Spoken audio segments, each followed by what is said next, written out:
Where is everyone? There's like no cars here. Guess I get a front row spot.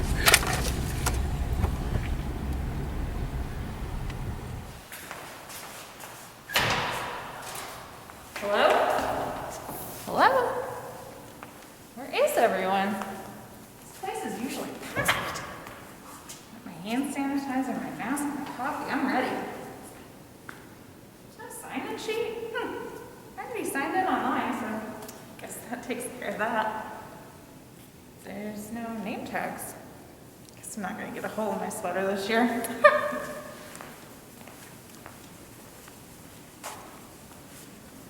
Looks like I'm gonna get a front row seat.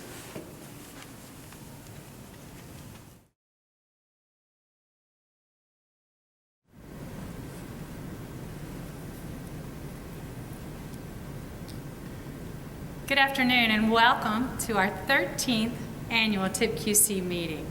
I'm Brenda Barker, the Executive Director of the Tennessee Initiative for Perinatal Care. I hope you had an easier time joining us than Amanda did today. And hopefully you'll find some benefits of this virtual annual platform.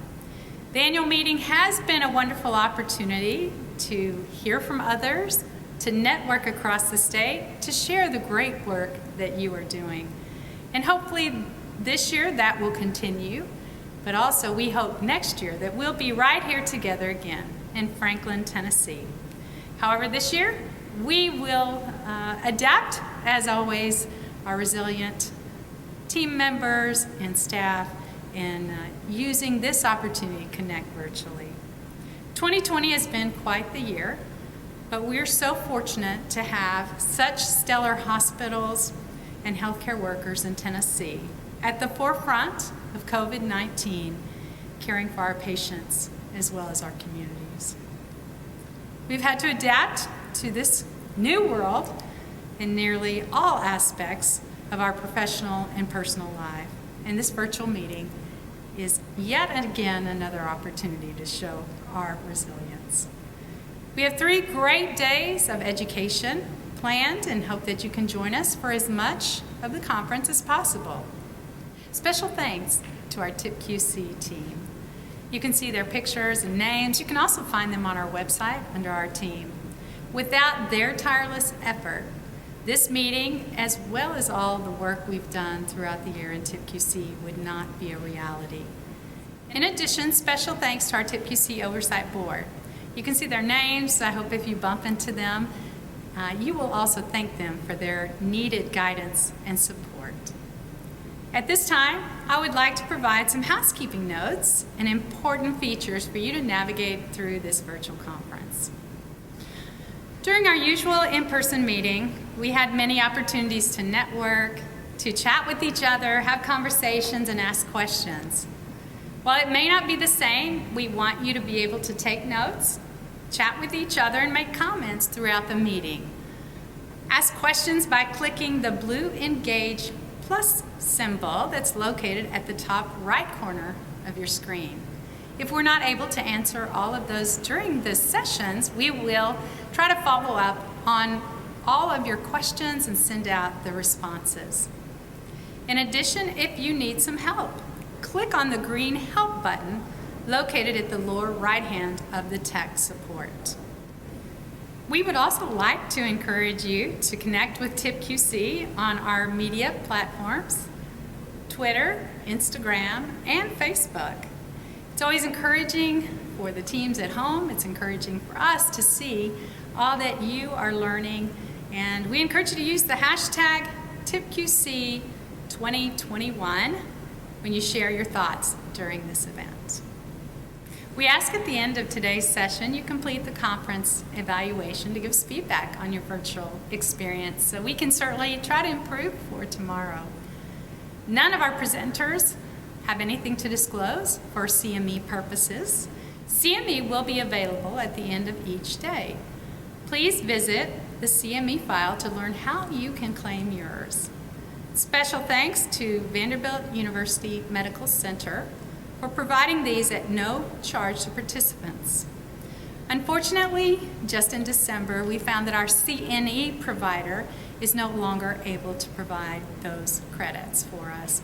Unfortunately, we didn't have enough time to find another provider, so our apologies. We do know that you can claim half of your CNE credits needed through the CME platform. So please feel free to claim your medical credits through that platform and visit our file. If you miss any days, you can always click on demand below and you will have 30 days to access all of this entire conference, workshops, maybe you wanted to attend a couple, so you will have that opportunity for up to 30 days after our meeting is over. I do want to thank our sponsors for their support, their continued financial support, collaboration, and partnership throughout this entire year make our work possible. We've included their information about each sponsor and stakeholder in TIPQC and encourage you to take the time to watch their videos, visit their websites, which you can find in this platform. So please, as you listen, go ahead and chat in your thoughts, make some notes, use the blue Engage button to ask any questions. And again, it is my privilege and honor to welcome you to our 13th annual TIPQC meeting. At this time, I'd like to introduce Dr. Jessica Young, the TIPQC Maternal Medical Director, who will bring a few greetings and then introduce the Commissioner. Jessica? Hi, thank you, Brenda. I'd like to take this opportunity to welcome you all to TIPQC's first ever virtual annual meeting.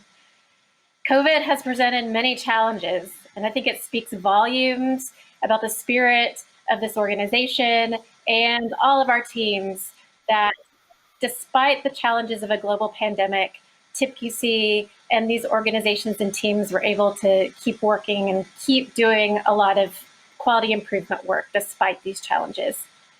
TIPQC was able to pivot to virtual meetings for our huddles and learning sessions, as well as brought forth some innovative content like our podcasts, as well as our recorded Speakers Bureau presentations.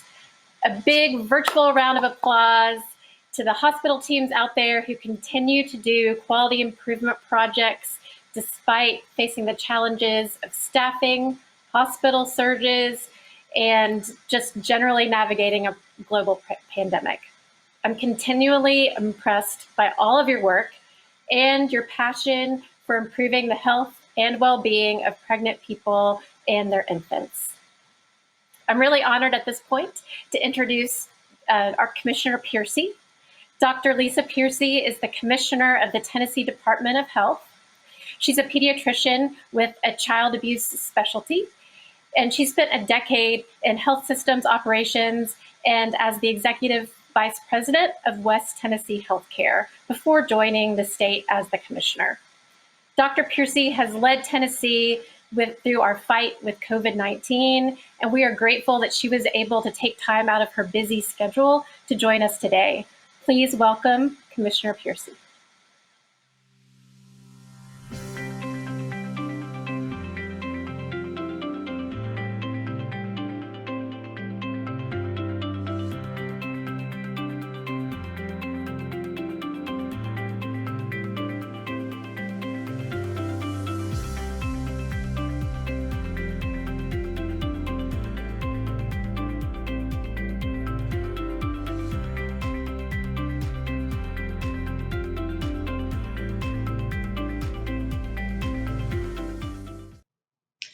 Good afternoon, everyone, and thank you not only for joining us virtually, but thank you for giving me the opportunity to share some comments from the state's perspective. Not only am I really glad not to be talking about COVID exclusively, I'm always really glad and honored to be talking with a group of who I consider my friends and colleagues because we are all in this work together. So with TIPQC, not only have we all been focused on the pandemic? You guys have continued to do really good work despite all of the challenges that are on top of us right now. And really, what I want to highlight in these first couple of slides, and we can already go to the next one, what I want to highlight is some of the good work that has continued. And I want you to be reminded that even though you hear me talk a lot about the pandemic, I know this good work continues, and I wanted to brag on some of the things that you've accomplished. So in this first slide, many of you know, and as was referenced in my bio, I do still practice child abuse pediatrics, and part of my own practice is neonatal abstinence syndrome, and I have a lot of colleagues not only on this call or this webinar, but across the state that I know continue to do really strong work in this space, and your efforts are paying off. We have had a 27% decrease in our NAS rates over the last 4 years. Now, I will caution you that some of this is provisional data, but we know that it is because of the improved connections between both pregnancy and dissemination of best practices in perinatal care have contributed to this work. We know that when we put maternal and the infant arms together of the work that you guys are doing, not only for opioid use disorders in moms, but opioid exposed newborns, as well as just some of the non-pharmacologic treatments that you guys are offering and are pursuing have really helped with this. What you may notice there is that we didn't see as much decrease in 2020 as we saw in some of the years prior, but that's understandable, particularly given the increased stress and substance use disorders that have occurred over the last year. So, we've still got some really big things to work on. Insurance reimbursement for rooming in, referral resource for substance abuse treatment, plans of safe care with DCS. There's some big hurdles that still lie ahead, but you guys have done excellent work, and the data is showing it. And so I'm happy to not only show you this data, but to brag to both the governor and the General Assembly about what's happening in the field and what's happening through TIP-QC that has caused this downward trend. Next slide. This is more good news. This is in sleep-related infant deaths. We have had a 26% decrease over the last 3 years. This is almost wholly in part to TIP-QC's Safe Sleep project. This is something that I deal with a lot personally in my own practice when we have infants that have unexplained death. Safe sleep is obviously one of the, if not the biggest contributing factor there.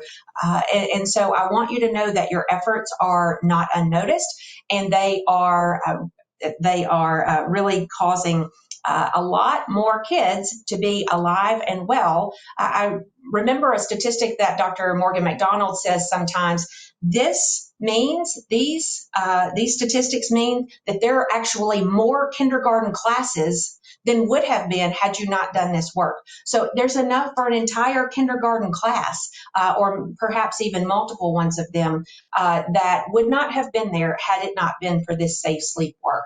So I know sometimes, at least for me, when you're in the weeds and you're working in this day in and day out, sometimes it's hard to remember to take a step back and say, wow, this is really having a big impact. Not only is it having impact on the individual level and on the family level, but it's having an impact on the societal level. So I know you know that cerebrally, but I just want you to take a minute to pause and reflect on that, because what you're doing is really important. Next slide. These are the Best for Babies awards in 2020. You can see the awardees listed there, and I'll remind you, for breastfeeding, early elective delivery elimination, and safe sleep, these hospitals have achieved those marks and were awarded Best for Babies.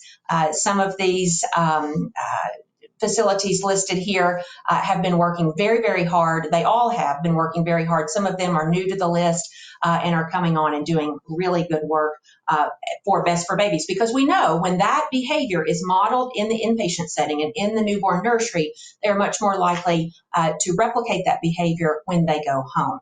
So kudos to you guys for those of you who were named Best for Babies. And then we can't go through this without talking about the impact of COVID. So the next slide talks about the impact of COVID on women and children in our state. I wish I could tell you that this didn't impact pregnant women and it didn't impact children, but we all know that they have had some pretty significant impacts throughout this pandemic. You will see that we have documented over 1,800 cases and 3 deaths in pregnant women throughout the pandemic, and over 103,000 cases and 7 deaths in children. In addition, we've also had 88 cases of MIS-C, with 1 of those resulting in death. I don't know if you have seen the geographic distribution of that, but we have had a pretty heavy focus on or pretty heavy numbers of MIS-C in the Memphis-Shelby area and in areas where our minority population is bigger. What you will also see reflected there is in December, 7.5% of births in the state were to women who had been infected during pregnancy. You will remember that December was our biggest month as far as the surge and largest number of cases overall. So part of that should not be surprising to you that we had such a large number of pregnant women being infected in that month and reflecting that in the month of December. But that is a significant part of our pregnant population. And then the other thing that COVID has really impacted that is outside of COVID itself, but just the ramifications of the stay-at-home orders, as well as some of the hesitancy to get out and about and continue with well childcare. You will see that our 0 to 2-year-old childhood immunizations statewide are down by about 12% in 2020. We've made some efforts on the state level to try to encourage that to continue, people to continue going in for their well childcare, to get their immunization. But we know that we took a hit in our immunization rates in the year 2020, and so it will take us a bit to recover from that. So throughout the entire TIP-QC program, you're going to see additional mentioning of how this pandemic has affected women and children. And that will be, some will be outright sessions, some will be woven in, but this will be impactful for us for years to come. But before we talk about that, I want to share some successes on the next slide. So here are a few successes in Tennessee, specifically as it pertains to women and children. So one of the things that we focused on very early on in the pandemic, and at least initially we're out well ahead of our peer states, is access to testing. And that continues to be an area of focus for us and an area of priority for barrier-free testing, including absolutely no-cost testing available to anyone, regardless of insurance status, regardless of age. And that was something that you might not have had a lot of eyes on early on, but there were a lot of states and even private providers in this state that were not offering testing to kids. And not only do we know that over 103,000 kids were infected, but we also know that kids can be the source of infection for adults. And so it's really important to know the status of kids' COVID status. And so what we did is we allowed for that testing in all of our health departments. That continues to this day and is something that we have had good success with here in Tennessee. The other thing, and I suspect that most of this group has seen it, but if you haven't, we did a good bit and are still doing a good bit of surveillance and impact analysis on both pregnant women as well as infants and children. We have a pretty detailed data set that we update weekly on our website, not only about how it impacts pregnant women as a whole, but how that breaks down with ethnic and racial groups, as well as the same data set for infants and children. This was a pretty hot topic back in the late summer, early fall, when we were getting folks back into school. And what were those rates in kids and how did they break down by age group? That's something that's probably secondhand to you now, seeing that data. But early on, that was something that really distinguished us from our peer states in the ability to produce that data and really dig into it on a granular level. And then something that we focused on all along, and whether it were testing or data or now with vaccine, we are really making intentional efforts to serve disproportionately underserved groups. This is mostly led through our Office of Minority Health and Disparities Elimination, but it's been a focus for the entire Governor's Unified Command and the Governor's Office specifically. There was just an article that came out in the Tennessean a couple of hours ago about our focus on equity in vaccine. Now, the downside of that is it makes things go a little bit slower, but when we are very intentional to get populations, right now vaccine, but everything I'm saying about vaccine could be said about testing 6 or 9 months ago, or 9 to 12 months ago now, I guess. We focus intentionally on these vulnerable populations, of which that includes infants and children when we're talking about testing, but also vaccination. And I've got a slide about that in just a minute about vaccinating pregnant women. And then also about going out into communities where these vulnerable populations are to remove every barrier that we can to get them the access they need, not only to COVID testing and now vaccine, but also in many of our events, we had other wraparound services there available. You know as well as I do, when you have the opportunity to interact with a vulnerable or underserved population, you want to get them as many services as possible in that one time and location because you're not sure when you're going to have access to them again. So we did that throughout and that's been a big success for us. I mentioned it a minute ago, but another thing that Tennessee led on, and I will admit, it took the nation maybe about 6 months to come around and kind of understand or agree that this was the right approach, but we had a very strong and early focus on getting kids back in the classroom. For the governor and me, it was always a really stark, false choice to say kids are in danger at school and they're safer at home when it comes to the pandemic. We all know that home is sometimes not the safest place for kids and that there are a lot of things that make kids safer when they're at school, whether that be nutrition, obviously education, but then also nutrition and abuse reporting and behavioral health and social interaction. These are all things that in-person learning really benefit kids, not only in the short term, but in the long term, particularly when you're talking about mitigating and preventing adverse childhood experiences. So for us, it was always a really high priority to get kids back into the classroom for many of the reasons that I just discussed. And so we were one of the first states to get our kids back in the classroom, and we've continued to have a very strong focus on that. We now have all of our districts, all 147 districts in the state offering in-person education. And for the vast majority of the fall semester, 145 of the 147 were offering in-person learning. So our two largest ones have now come online. And you will remember just a couple of weeks ago, the CDC came out and said, hey, everybody should be back in school. We certainly agree with that and have been working under that premise here in Tennessee since the summer.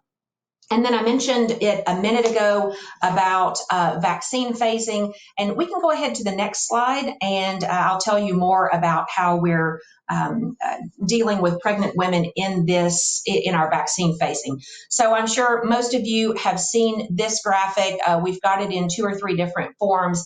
This is the one that comes straight out of our vaccine plan.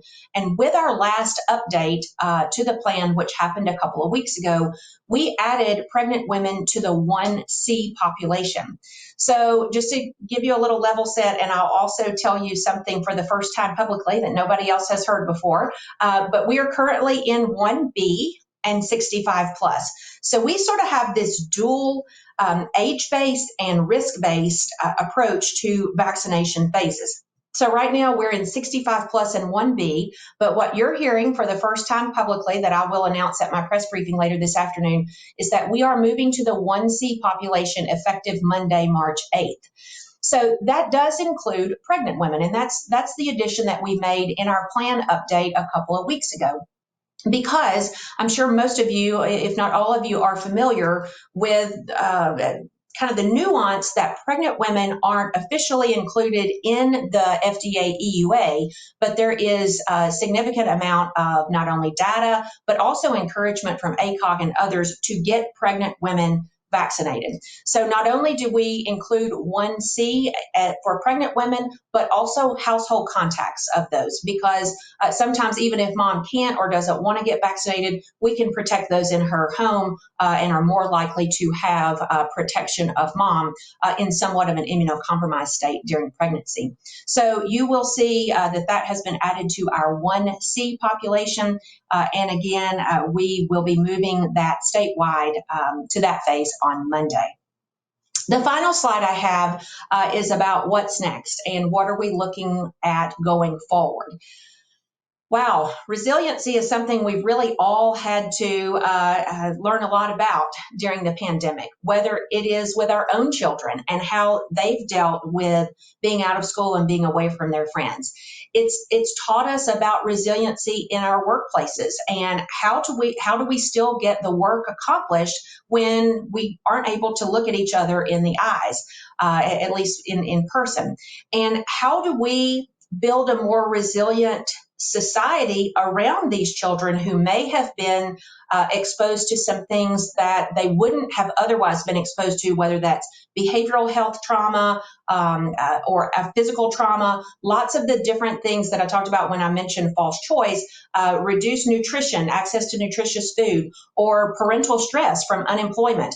We know that this is going to really impact our children and adults too for years to come. So as we're moving forward, how do we continue building resilience in our children and in our adults, for that matter as well, to make them healthier and happier in the long run? And that goes to the second point, which is closing those gaps in education and employment that we know have happened already, particularly when you talk about the disproportionate unemployment of women and how many women have left the workforce in the course of the pandemic when compared to men. The numbers are about 1.2 million people have left the workforce and 850,000 of those are women. So about 3/4. And that does have long-term impacts. But then the good thing is we're going to continue focusing on vaccination. Let me just give you some broad round numbers here just so you can wrap your head around the scale of what's going on. In the first 6 weeks of vaccinating for COVID-19, we have vaccinated over 1 million people. That number is actually quickly approaching 2 million or given 2 million doses. And so for the people who have been vaccinated right now, we are approaching 1 million people, but we gave 1 million shots in the first 6 weeks. Compare that to a normal year of just giving childhood immunizations or all immunizations. We usually give 2 million in an entire year. So we gave as many vaccines in 6 weeks that normally take 6 months. That is because we have had partners really come to the table, not only public health, but healthcare providers and hospitals, and now pharmacies and providers all across the state stepping up to the plate to get the vaccine into arms as quickly as possible.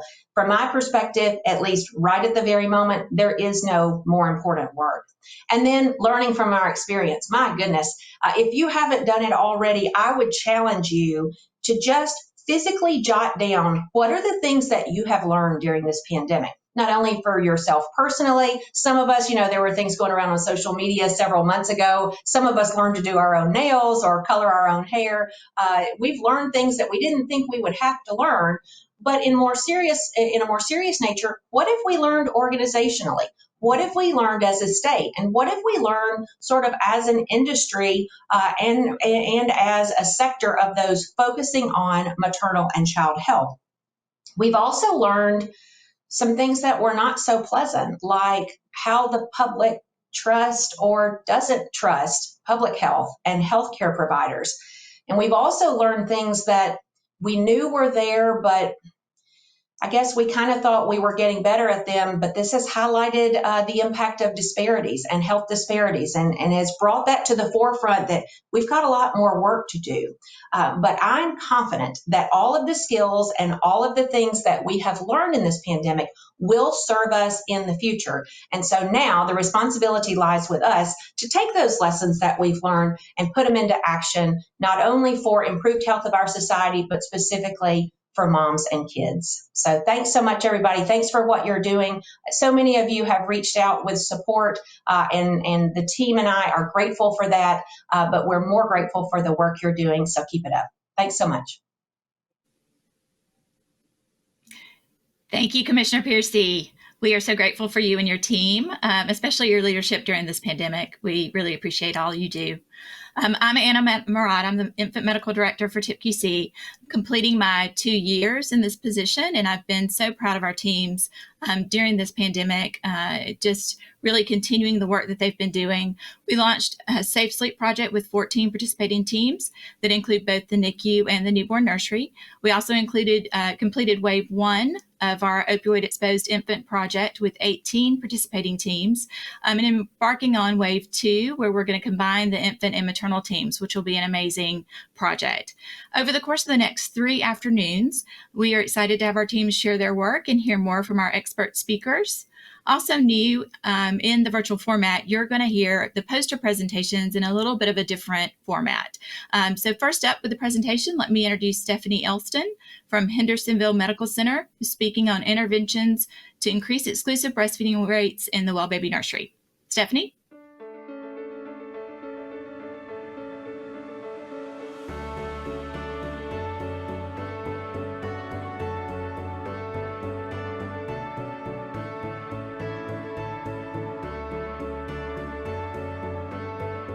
This is Stephanie Elston. I'm the Nursery and NICU Manager here at Hendersonville Medical Center. Our 2020 Quality Improvement Project focused on exclusive breast milk feeding rates. We started in January with auditing each chart to see where our baseline was and also to see if there were any trends in the different shifts or nursing staff that were supplementing babies. So in January, our exclusive breast milk feeding rate was 29%. We met in February, the lactation consultants and I, and identified a plan to introduce donor milk in April. And we also identified a plan for each of the lactation consultants to divide up the OB and NICU staff to give them one-on-one education. They met with them to teach them how to use donor milk, when and why to use it, and also to identify any specific barriers that each staff member had with breastfeeding. So we implemented that April 1st, and then in July we met again to look at the data over the course of the year thus far. We audited every single chart, and our breast milk feeding rates continued to rise. 1 month was as high as 62%.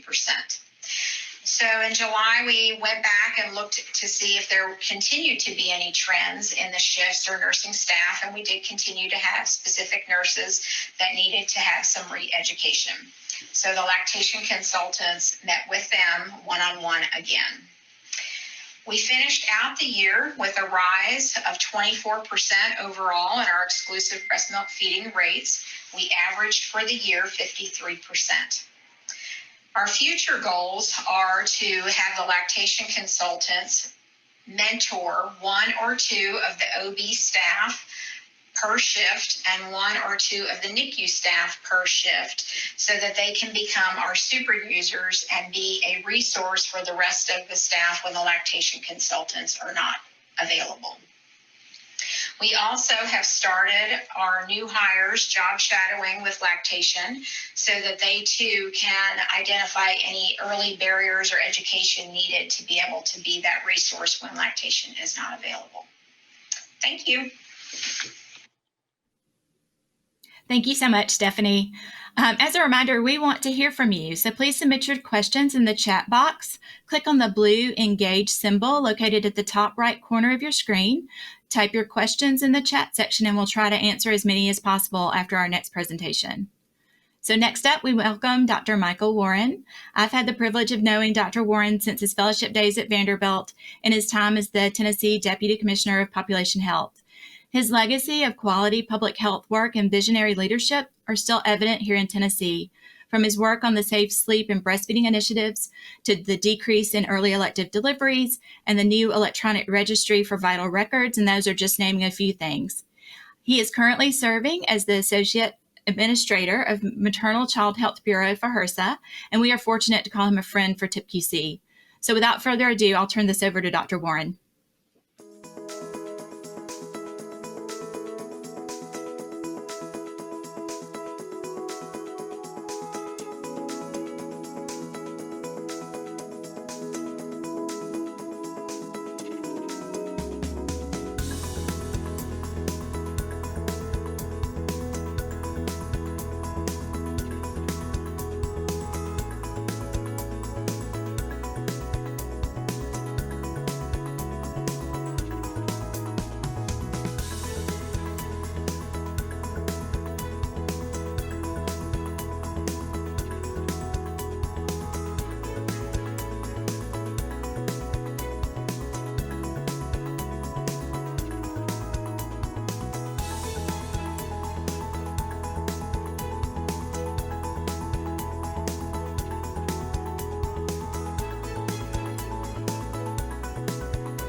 Good afternoon. It is so good to be able to join you all and to be back in Tennessee, even if virtually.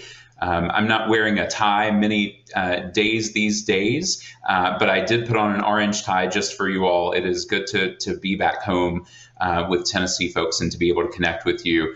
So appreciate being able to follow the commissioner and the presentation, the hospital presentation you just heard. And as Dr. Murad said, so appreciative of the opportunity to have worked with many of you in Tennessee for many years on breastfeeding and early elective delivery and safe sleep. And it just warms my heart to see these initiatives not only still going, but going strong and going better than ever. So congratulations for that fantastic work. I also want to thank you for the tremendous work that you are doing day in and day out and have been doing for a year, in some cases more now, in response to the COVID pandemic. Certainly, this has risen to the priority when we think about maternal and child health issues across this country. And it's folks like you who have been working on the front lines from the beginning who are really making a difference here. And so on behalf of HRSA and behalf of the Maternal and Child Health Bureau, I want to thank you for that tremendous work. I'm fortunate to get to spend some time this afternoon with you talking about our work accelerating upstream together to improve maternal and infant health in America. So as Dr. Murad mentioned, I lead the Maternal and Child Health Bureau at HRSA. Our mission is to improve the health and well-being of America's mothers, children, and families. And that's all mothers, children, and families. We take our responsibilities around health equity very seriously, and we've got a lot of opportunity there, and I'll be talking about that a bit later. As we think about doing this work, we've got a paradigm that guides us called Accelerate Upstream Together. And I wanted to walk you through some of the current maternal health work, and we'll get to infant health work in a bit, but we'll start with maternal health. And I wanted to walk you through this paradigm to help you understand what we mean when we say accelerate upstream together. The accelerate part is pretty straightforward. It's what it sounds like. We have to move faster. We have to accelerate our pace of change. I want to share with you some comments that my predecessor wrote around maternal mortality. Clearly, maternal mortality is in great measure preventable. No available figures show a decrease in the United States in recent years, and certain other countries exhibit more favorable rates. Now, when you hear that, you probably say, I didn't need you to tell me that. I already knew that. That's something we think about all the time. But what I didn't tell you is this was not my immediate predecessor. This was the very first chief of the Children's Bureau, Julia Lathrop, and she wrote this in 1916, 105 years ago. Now, I doubt that Ms. Lathrop thought that progress would be stagnant and that we would be having this same conversation 105 years later. But my earnest plea is that to all of you and to the folks that we work with, that our colleagues who come after us in 105 years from now not be having the same conversation, that we have moved the needle and advanced both maternal and infant health in the United States. We have to accelerate that pace of change. There are a number of ways that we are supporting that from the federal level. One of our signature investments in maternal health is AIM, the Alliance for Innovation on Maternal Health. And I'm so pleased that Tennessee is an AIM state. You all are doing fantastic work, and we're going to talk about some of that work in just a minute. But as you know well, AIM consists of a series of safety bundles. So these practices that, when implemented together, have been shown to reduce maternal morbidity and mortality. We're up to 38 states that are participating in AIM. Not all of them are as far along as you are. Some states have now implemented several bundles and are routinely submitting data. Some have literally just raised their hand and said, hey, we want to be a part of this. We want to join AIM and be an AIM state. And so they're learning from folks like you who have gone ahead and shown what it really takes to do this work at a statewide level. So I mentioned 38 states. We've got about 1,500 hospitals across the country that are participating. Our goal is to continue this expansion. We do this work in partnership with ACOG, and we want to continue expanding this work so that every hospital in the country is enrolled. And I just lost my screen. Can you all still see me and hear me? Okay, now it's back.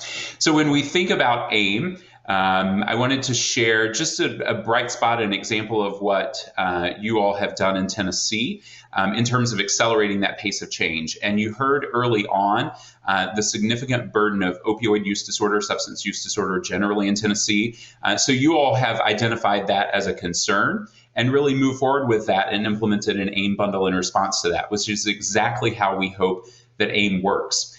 So you implemented the bundle around obstetric care for women with opioid use disorder, and what you saw over time was a dramatic increase in women who were connected with medication-assisted treatment, 60% increase over the course of that project. But the benefits weren't limited to those women alone. What you saw is that 75% of the infants born to them were able to room in with their biological mother, and 70% of them were discharged home with that biological mother. And so really, as we think about the maternal infant dyad, as we think about that ecosystem with the family and the support services in the community, this work is having tremendous impact. And so you absolutely are helping us to accelerate the pace of change and move this work forward. The next part of that framework is upstream, and some of you may have heard me share this fable before, but there's an old fable in public health where people tell the story of a person who's walking by a river, and it's a beautiful day, and they're walking along the riverbank here, and they are enjoying the beautiful day, and suddenly they hear splashing, and they hear a cry for help. And they look out into the middle of the river, and there's someone who's struggling there. So they jump in and they swim out to the middle of the river. They grab that person and they bring them to the shore. And as they're helping that person onto the shore, they hear more splashing and more yelling, and they look out and there's someone else who's struggling in the river. And so they swim back out to the middle of the river and they grab that person and they bring them to the shore. And as they're helping them up, they hear more splashing and more screaming, and lo and behold, there's someone else who's struggling in the river. Well, about that time, there's a jogger going by. And so the person who's doing all this rescuing says, hey, will you stop and help me? But the jogger just keeps going. And so they call out again, hey, why won't you stop and help me? And the jogger says, I'm going to go upstream and see why these people are falling into the river in the first place. Now, a lot of folks who work on the front lines like you may feel like you spend a lot of your day, maybe all day, every day, pulling people out of the river. The way our healthcare system is designed, it's really to take care of people once they get sick. We don't do as good a job in this country preventing illness before it ever happens or keeping people well in the first place. So we've got some opportunity to think about primary prevention, preventing disease before it ever happens, to move upstream, to see why it is that people are falling into the river. I think importantly, as we think about this focus on health equity, and in particular the impact of systemic and structural racism, for example, it's not always the case that people are falling into the river. Sometimes they're pushed there. So we really have to look at those factors as we are thinking upstream. So if we talk about maternal health, the deaths get a lot of attention, and absolutely so. Those rates are too high, and as we heard in the very beginning, we're higher than most other countries, about 700 pregnancy-related deaths every year here in the United States. What you see under the surface, though, are many, many more cases of severe maternal morbidity. So these are unexpected complications of labor and delivery. They can be life-threatening, they can be life-altering, and we see about 25,000 cases of those every year in the United States. So for every death, many, many more cases of severe maternal morbidity. And if we include hemorrhage, if we include transfusion, those numbers will about double to about 50,000. So we have those outcomes that are clearly not desirable and that we want to avoid. But again, those are just the tip of the iceberg. We think about women's health across the life course as really being the precursor to these events. So as we think upstream, it's not good enough, it's not sufficient to just focus on those very severe cases when they happen in the hospital and how we respond to them. If we want to think about preventing them, we really need to think upstream. When we think about the life course, so there's this concept in maternal and child health where we know we all have an optimal health trajectory. And that trajectory can be lifted up by health promotion factors. It can be weighted down by risk factors. And our ultimate trajectory is really about the balance between those health promotion factors and those health risk factors. If we think about promotion factors and risk factors for women across the country, as you can see here, in some cases, the odds are stacked against us. If we think about the burden of chronic disease, even among young girls, overweight, obesity, if we think about the experience of adverse childhood experiences, we know those are prevalent. So we don't just focus on caring for women once they become pregnant. We think about improving women's health across the life course. So, I'm a pediatrician by training. I used to think when I first started hearing about maternal mortality, that's a problem for my obstetrical colleagues. I'll worry about infant mortality. You think about maternal mortality. We all know that is certainly not the case at all. The young girls, the adolescent females that pediatricians take care of are going to grow up. And one day, should they choose to become pregnant, we want them to be in optimal health for that. So this is really a life course issue that both pediatricians and OBs and all the providers who care for women and children need to be thinking about.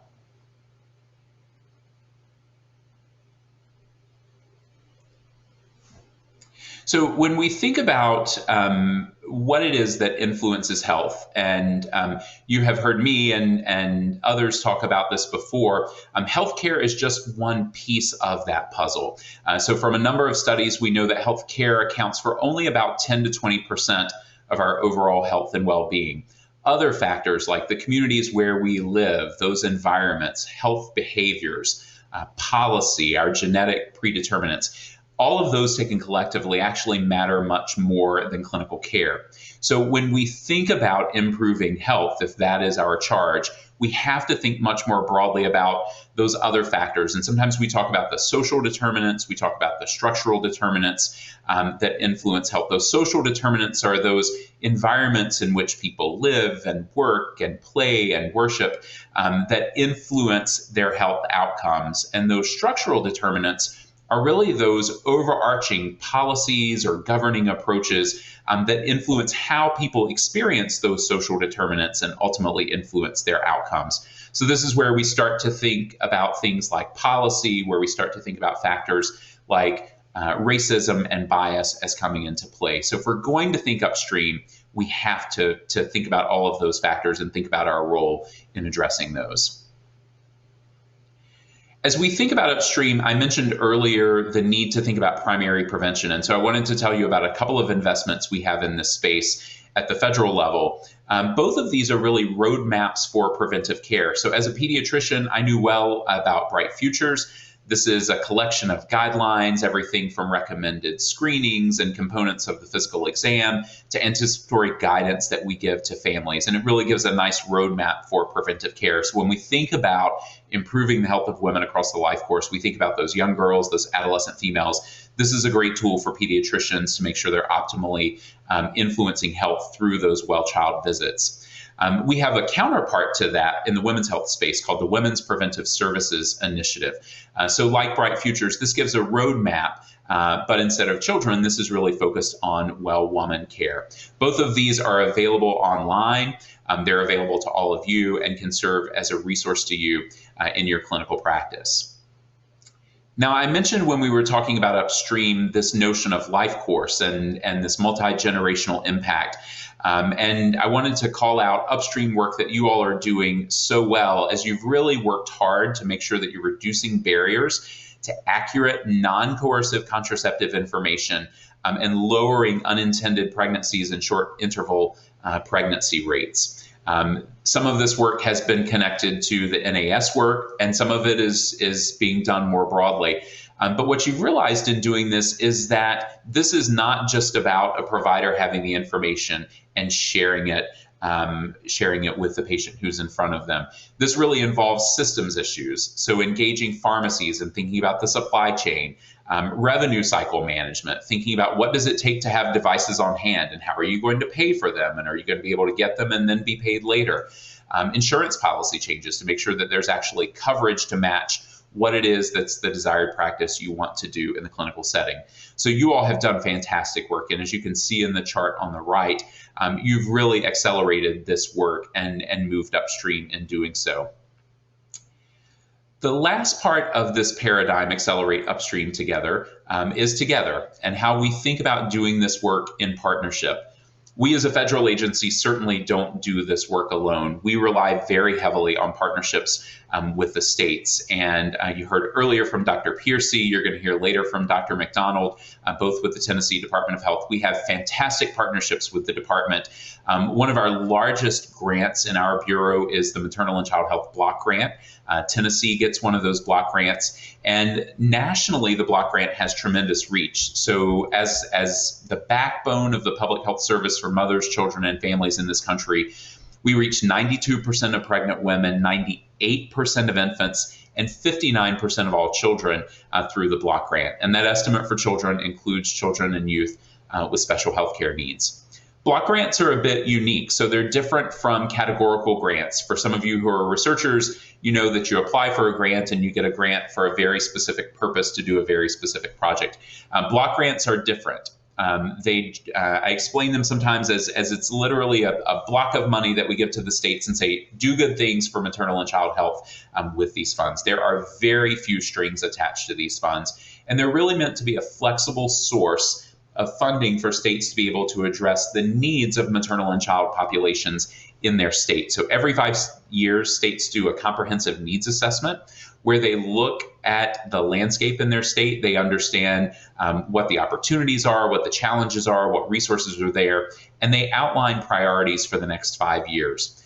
Tennessee has recently gone through that process, and they've articulated a number of priorities related to both maternal and infant health, as you can see here on the slide. So increasing family planning, decreasing pregnancy-associated mortality, increasing breastfeeding, and decreasing infant mortality. The work that you do as TIPQC is absolutely essential to helping the state and the state health department be successful in these goals related to their block grant. And in fact, you are written into their action plan. So you are essential to the work that they are doing there.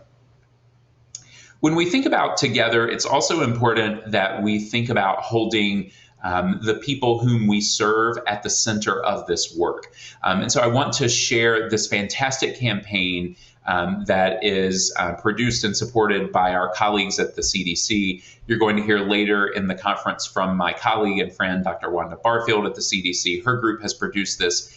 It's amazing. It's this campaign called Hear Her. And it's really about elevating the voices of women. So as we're thinking about improving maternal care, we've all heard stories where women have told providers what they need, what their concerns are, what's going on with them. And in many cases, those women have been ignored or dismissed. And so Hear Her really is a call out to all of us to hear her, to listen. It's also an opportunity to help empower women to speak up and let their voices be heard. So I encourage you to visit that link, cdc.gov/hearher. There are some great resources for promoting that campaign, resources that you can use in your hospital or health systems or in your community to help elevate this important issue. And finally, as we talk about together, I've been talking about maternal health. I want to wrap up by talking about infant health. And specifically, I want to talk about achieving equity in infant mortality. We've got something called Healthy People at the federal level. So Healthy People is a national set of objectives with targets for a variety of measures, not only in maternal and child health, but health generally. And so every year, or every 10 years, I should say, there are new targets that are set. There are targets for things like maternal mortality and infant mortality. And so Healthy People 2030 has recently been released. So what will things look like over the course of the next decade, and where do we want to go? And so we're very curious in this question about what would it take to achieve equity in infant mortality rates by 2030? Now, Healthy People articulates a target of 5.0 deaths per 1,000 live births. So right now, when the target was set, we were at a rate of about 5.8. Right now, we're about 5.6. And so the target nationally by 2030 is to reach an infant mortality rate of 5.0. And so you say, well, that's all well and good, but where are we now? Where are we starting out? Well, what we know is that several populations have already reached and exceeded that Healthy People 2030 target. So when we think about non-Hispanic white, Hispanic, non-Hispanic, Asian Pacific Islander babies, their infant mortality rate is already below that Healthy People 2030 target. So they have met, and as you can see on this graph, exceeded that. But we have not met that target yet for non-Hispanic Black and non-Hispanic American Indian Alaska Native babies. In fact, we are well above that target, and this speaks to those marked disparities, those inequities in infant mortality rates in this country. In fact, since Healthy People has been started, we've never achieved the target for non-Hispanic Black and non-Hispanic American Indian Alaska Native babies. So there really is tremendous opportunity and really a need to achieve equity and to accelerate our pace of change.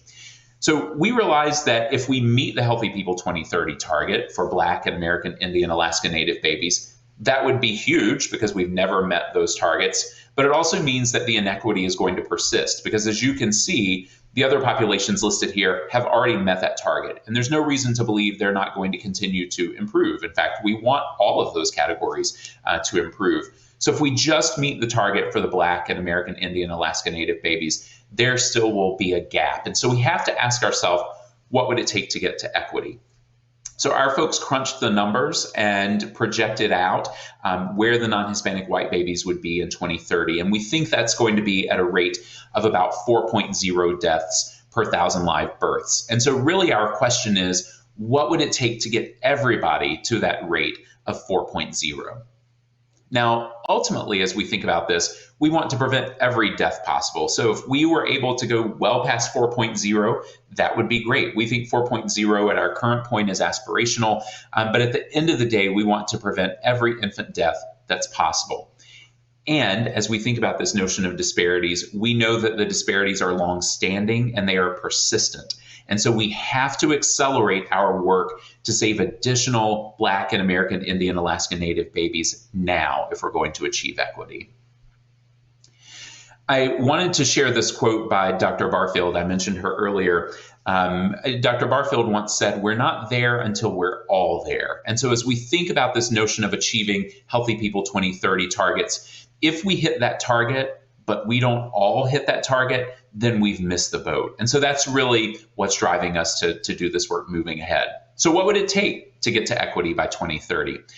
If we specifically look at the number of deaths we need to prevent, it's just under 4,200 a year. So about 4,000 Black infants, about 160 American Indian Alaska Native infants every year. So 4,200 babies a year, that's about 12 babies a day. And to put that in context, in this country, every single day, we have about 10,500 babies born every day. So we just need to save 12 more, 12 out of 10,500 babies born every day. I am confident that we can do that. Now, that's the lift at the national level. The lift is not that great when you look at every individual state. And so it's important to break down data down into that kind of level and think, what would it take to move us forward? And so if we look across the country, on the map here, you can see the different shadings. The states that are shaded more darkly are the states that have the heavier lift in terms of reaching equity in infant mortality. In particular, 3 states, Georgia, Florida, and Texas. Those 3 states alone account for about 24% of all the infant deaths that we need to prevent as we move forward. So every state has got opportunity. You see all the states are shaded here, but some states have a heavier lift than others. You can see that Tennessee is kind of in the middle. You all have been doing fantastic work over the years to bring down the rates of infant mortality, and yet the disparities have persisted. So there is opportunity moving forward to advance this work. But we've gone even further than looking at this at the state level. We have broken this down at the county level. And so these blue dots that are represented on the screen represent counties that have deaths that need to be prevented in order to achieve equity. You'll see that the dots are different sizes. So the larger the dot, the greater the number of deaths that need to be prevented. And again, the problem is not distributed uniformly across the country. So 3 counties in the entire country account for 9% of all the infant deaths that we need to prevent. So the counties where Houston, Detroit, and Chicago are located are those 3 counties. But as you can see, there are many other large blue dots. So a number of other parts of the country, including you can see large dots in Tennessee. Those look to be about Nashville and Memphis, if you look at the map. Not surprising given the large population centers. So those are places where we really need to make improvement. But you can also see on that Tennessee map, those aren't the only dots. So we've got some opportunity in other parts of Tennessee as well. So if we can work together over the next 9-10 years, we can save these 4,200 babies a year. We can get to equity for the very first time in this country. We've never done that with regards to infant mortality, and we have this window of opportunity. So I want to close by thanking you. At the start of the presentation, I shared with you my thanks for the work that you've done with regards to the COVID pandemic response, but it has really just been fantastic over the years to watch TIPQC grow. I remember the founding of TIPQC under Governor Bredesen's administration, how that continued to grow over time and bring on additional hospitals, to bring on additional providers. You've now got multiple medical directors who are fantastic in guiding you in this work moving forward. You've got a great leadership team in Brenda and her team, and you just continue to shine.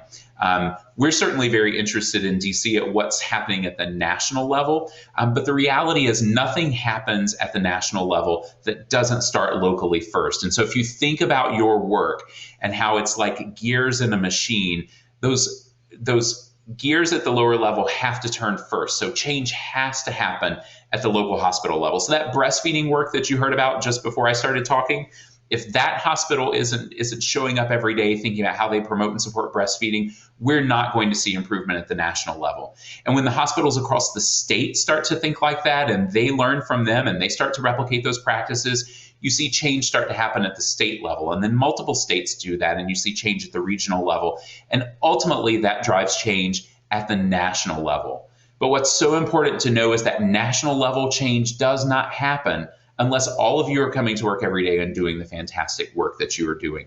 So thank you for that. Thank you for helping us to accelerate outcomes and improvements in maternal and child health. You're thinking upstream.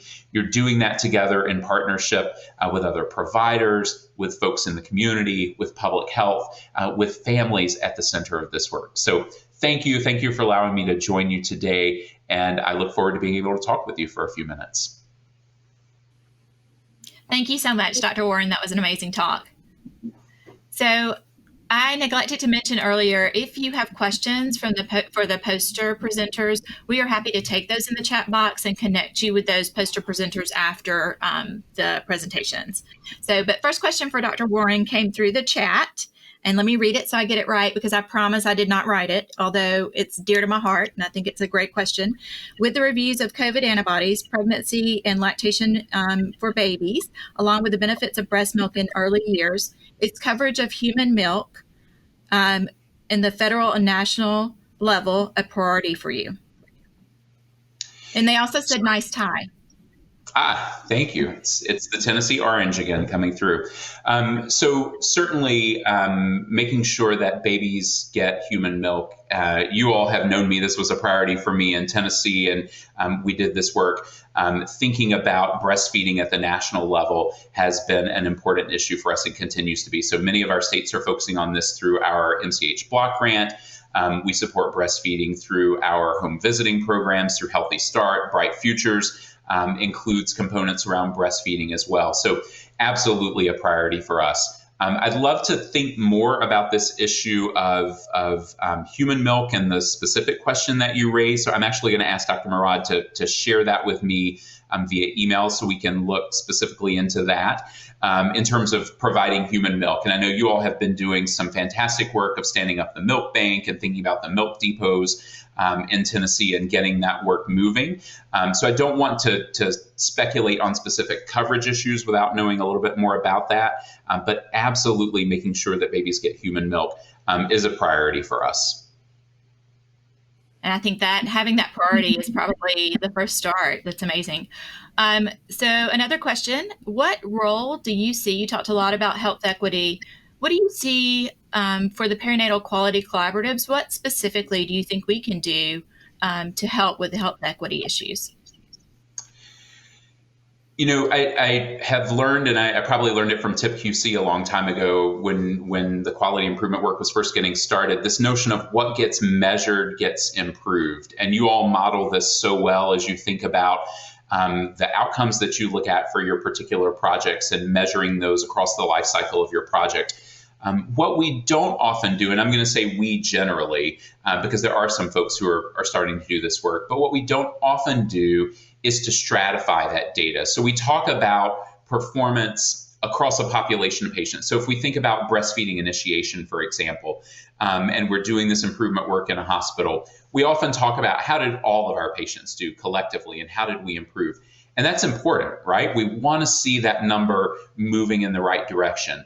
But it's also important to dive down and say, did everybody improve? And so did our improvement in breastfeeding initiation in Black infants follow the same trajectory and reach the same levels that we did for white infants, for Hispanic infants, for American Indian, Alaska Native infants? So wherever you are thinking about how you stratify those data by population. So whether we're looking at things like outcomes, sometimes we're looking at process measures. You know, maybe you're looking at administration of surfactant and the timing of that administration. So not did the babies get surfactant, but did Black babies get surfactant as early as white babies? We know there are differences that have been reported in the literature. And so if you just look at the ultimate outcome, yes, baby got surfactant, you may not drill down and see those changes. But if you look more granularly, look by race, and in this case, look by time, you may be able to see those kinds of changes. So I think that's a great place to start for perinatal quality collaboratives, keeping in your set of principles this notion of equity. So improvement is not enough. We have to think about equity and improvement, and then we have to think about how do we get there. So the measurement is one piece. I think there are also tremendous opportunities for you all to provide tools to clinical providers to think about how we approach this work in a manner that supports equity. Certainly over the past year in this country, it's not that racism and discrimination are new, but our awareness of that has certainly been heightened. I think about last summer with the murder of George Floyd and the conversations that ensued. Many of us have learned a lot. And I think particularly for myself as a white man, a person who has experienced great privilege, there are lots of things that I never knew. And experiences that I didn't know about, and ways that I could have approached when I was in clinical care, that clinical care very differently to create an environment that was supportive and safe and to create an environment that supported equity. And so I think Many providers have got a lot of opportunities to learn. There are some growing amounts of interest, particularly as we think about bias and the role of implicit bias in provider decisions. And I think perinatal quality collaboratives can play an important role in helping to think, how do we roll out those tools to think about how that influences provider behavior and ultimately influences provider and patient outcomes. Great. So I think that's a really comprehensive answer. You mentioned that healthcare accounts for only 10 to 20% of overall health outcomes. So even if we optimize our clinical care and make a lot of improvements, that still leaves 80 to 90% of health that's influenced by other sources. So what can we do, and why is it important that we continue this QI work? None of us does this work alone. And I think back to when I was in clinical practice and I would have 15 or 20 minutes for a well child visit or a routine outpatient visit with a family. And let's say this was a child who was overweight or obese. And so in that amount of time that I had with that patient and family, I could talk about nutrition. I could talk about physical activity. We could even come up with a plan for what that family was going to do. But if they lived in a community where there wasn't ready access to nutritious food, fresh foods and fresh fruits and vegetables, fresh food that was affordable to them, that was easy for them to get to, if transportation was a barrier, maybe they didn't have a car and maybe the grocery store wasn't far, but if you don't have a car and you have to take a bus, it's a bus transfer downtown and then back out to the grocery store. And so all of these things start to add up, and those are far beyond the scope of what I can do anything about in a 15 or 20 minute office visit, right? So I frequently say in the clinic I was working in, we had a social worker, and the social worker was one of the most important people, if not the most important person in that clinic most days, because those social determinants of health are so important for our patients and families. And so we've got to think about how we do those partnerships. All of us come to this work because we want to help people and we want to improve their health and improve their quality of life. But we can't do that alone. We shouldn't try to shoulder that burden alone. As clinicians, we don't have all those tools in our toolbox. We need those partners, social workers, case managers, care coordinators.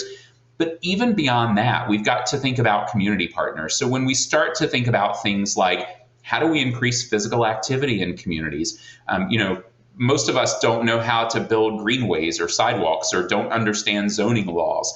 But there are partners who do, and turns out they care about health. And so we've got to broaden our networks, just like we think about, if you're in practice and you've got a baby who's got a certain condition, you know in your mind who you're going to refer them out to. You sort of build that network of specialty referrals. We've got to think about our broader social determinant networks in those ways. So if we want to think about access to insurance, so our patients have access issues, for example, signing up for insurance.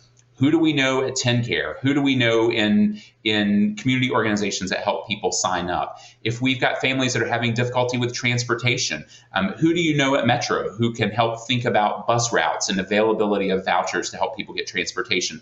It's expanding that network of partners beyond those that we would typically think about referring to.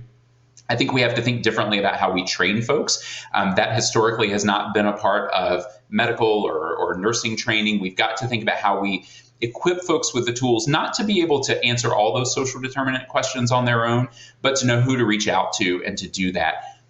And I would say most importantly, keep doing the really good clinical work you're doing and keep refining that to make it better and better and better. Because even though it doesn't account for all of the person's overall health and well-being, it's important. And if we don't do that, then the person is never going to achieve their optimal health. So it's absolutely important. It is necessary. It's just not sufficient overall. And we've got to think about those partnerships and working together. Thank you. I think we have about 1 minute left, and I know that you are an advocacy expert. So if you would give our listeners and our attendees like a 1 minute pearls of advocacy, I would enjoy that. So thank you. I always think about advocacy as education. And as providers and folks who work with patients, you hear a lot of stories. Those stories often can help change perceptions that policymakers, decision makers have about what they think is going on. And those stories are so powerful. So make sure that you share your stories and your perspectives. Let folks know who are making policies, who are making decisions, know about the fantastic work you do every day. You can educate them all day long. You can share information. You can be a resource to them. Our elected officials have a big job and they can't be experts in everything. So when I was in Tennessee in the legislature, when I first started in state government, there was one physician in the legislature. Over time, there grew to be several more. There were a handful of nurses, but the vast majority of folks weren't clinical, and yet they were making decisions that influenced health policy. And so they need folks like health providers, like all of you, to provide them with information, share those stories, help them understand what's going on with your communities, in your communities, with your patients, so they know what's important and you can help be a source of information for them. Thank you so much, Dr. Warren. That was an amazing presentation. We are so happy to have you back briefly in Tennessee. So I'm going to move on to our next presentation. We have a nice poster presentation from Winston Owen from UT MCK.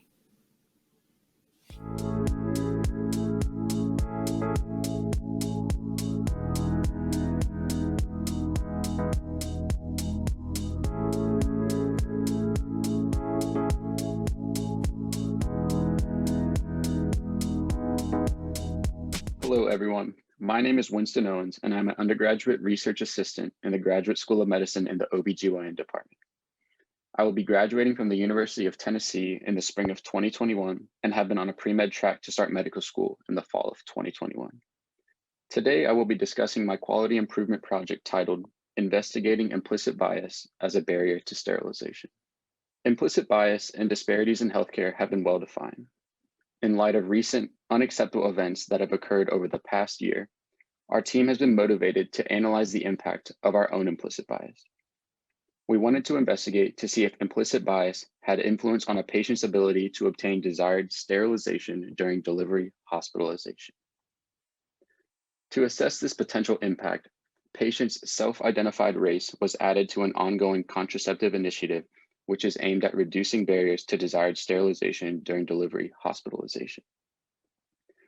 Retrospective data was collected on all deliveries from January through September of 2020, and chart audits were performed on all patients that desired sterilization during delivery hospitalization. Self-identified race was grouped into 3 categories: Black/African American, Caucasian, and other race or biracial.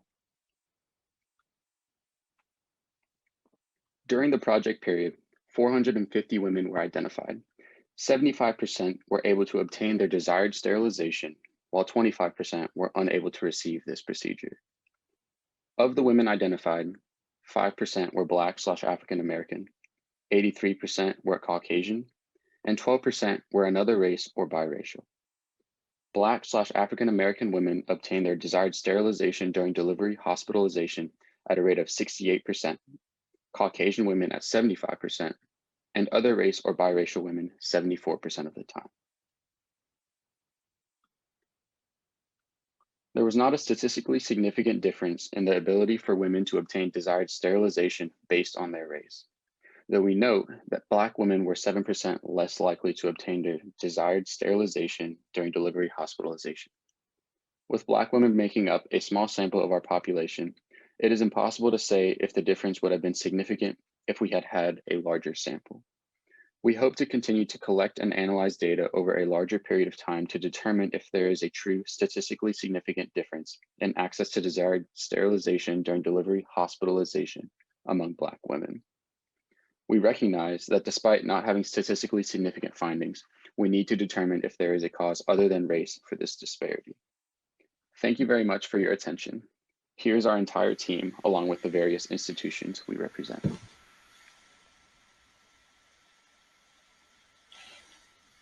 Thank you for that presentation, UT MCK team. It is now my privilege to introduce Dr. Rolanda Lister, the TIPQC Diversity Officer. Dr. Lister joined TIPQC this year, bringing her robust expertise as a maternal fetal medicine specialist. with maternal mortality and morbidity rates disproportionately affecting women of color, especially Black women, TIPQC is committed to addressing those disparities. Her leadership has helped TIPQC with our goal of making sure every project is approached with an equity lens. Please welcome Dr. Lister.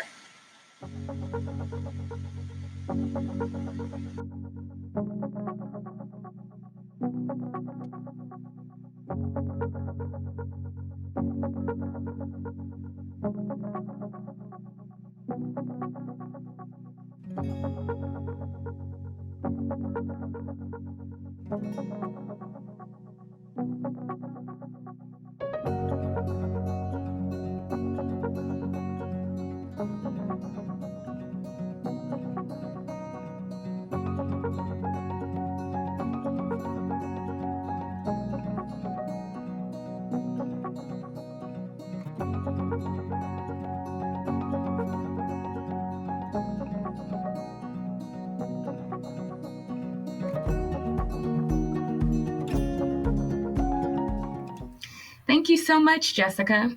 TIPQC has made significant strides towards making equity in pregnancy and infant outcomes, as noted on the slide. Not only have we launched a 3-part equity series that many of you have joined, we continue to plan future endeavors and ensure all of our quality improvement initiatives will be focused through the lens of disparities by stratifying our data by race, ethnicity, language, by engaging trusted members of our community in the quality and improvement equity work, by implicit bias training across the state as planned, and also simulation activities. We've also done current podcasts featuring several episodes relevant to maternal morbidity and mortality are also available, and we hope that you join our listeners. Up next, we have 2 presentations for you. Once the 2 presenters are finished, we'll have a Q&A session with both. We'd like to remind you that you can submit your questions in the chat section. Click the blue Engage button, which is located in the top right corner of your screen. And we'll get to as many questions as we can. It's now my honor to introduce Dr. Dina Goffman. Dr. Goffman is the Chief of Obstetrics at Sloan Hospital for Women at New York Presbyterian Hospital and the Professor of Women's Health and OBGYN at Columbia University Medical Center, and an Associate Chief Quality Officer for OB and New York Presbyterian. She has a strong interest in improving patient safety and quality in OB and decreasing severe maternal morbidity and mortality. Much of her work focuses on the use of simulation, team training, and implementation of evidence-based guidelines to achieve this goal. Please welcome with me, Dr. Goffman.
Good afternoon.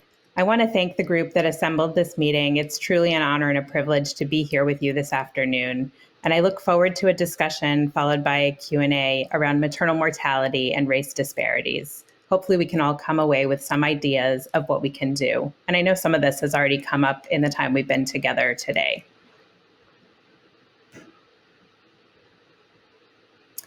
My only disclosure is that I participated in a Roche preeclampsia advisory board, which shouldn't impact my presentation to you today. And I won't read you my outline. The general idea is I thought we would quickly review maternal mortality, and I know we've already started to hear some of this at the presentation today. We'll also talk about severe maternal morbidity, also a review, as well as focus on racial disparities. We'll revisit the maternal safety bundles that have already been mentioned, as well as focus on the reduction of peripartum racial and ethnic disparities bundle. And then I thought I would share with you some local efforts happening in New York State, as well as New York Presbyterian, which is the hospital system where I work. And hopefully we can work together as we learn more about what's also planned in Tennessee. I want to commend the team here on all the work you're already doing in Tennessee, really on putting together an outstanding meeting and being willing to cover some critical but really challenging topics for conversation. When I talk about maternal mortality, which I spend a fair amount of my time thinking about, I like to start with a moment of silence. And this moment of silence is for all of us to recognize the mothers we have lost in our careers, our institutions, our states, and our country.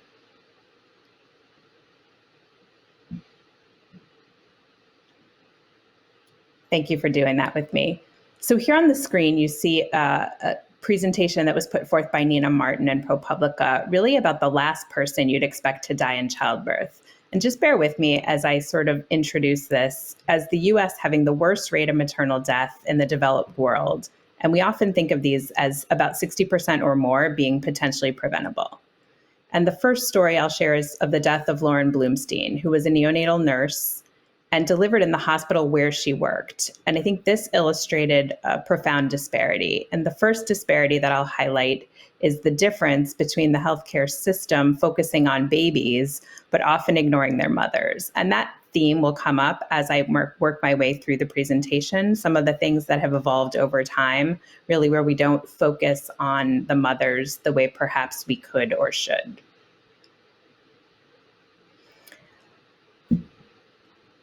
I'm sure many of you have seen Nina Martin's Lost Mothers series, and I think for me, this was an important step forward, sort of a wake-up call and a realization, drawing attention to the maternal crisis going on in our country.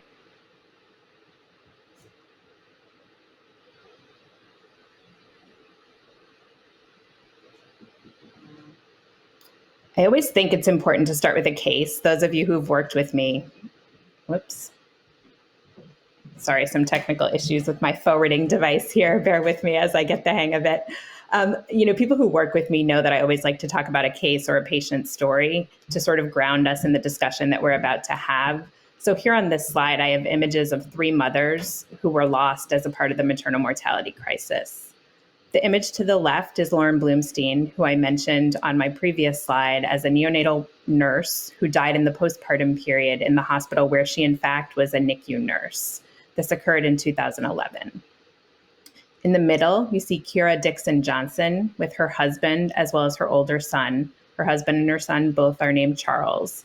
And I'm sure many of you are familiar with Kira's story. She was a mother and wife. She spoke 5 languages. She had a pilot's license, yet she still went on to die about 10 hours after her repeat cesarean birth. I suspect many of you, like I have heard Charles, her husband, speak as he continues to advocate for change while honoring Kira's life and her memory. And then finally on the right, you see an image of Shalon Irving. Shalon was an epidemiologist at the CDC and really a preeminent public health expert.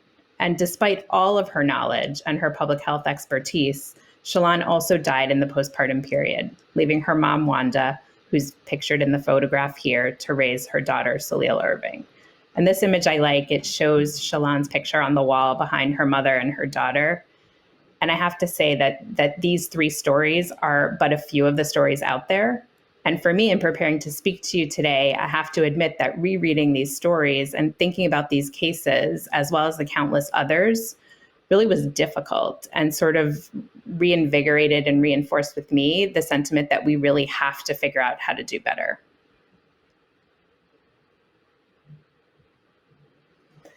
So how did we get here? On October 1st, 1999, there was a publication called Achievements in Public Health, looked at 1900 to 1999, and really sort of touted healthier mothers and healthier babies.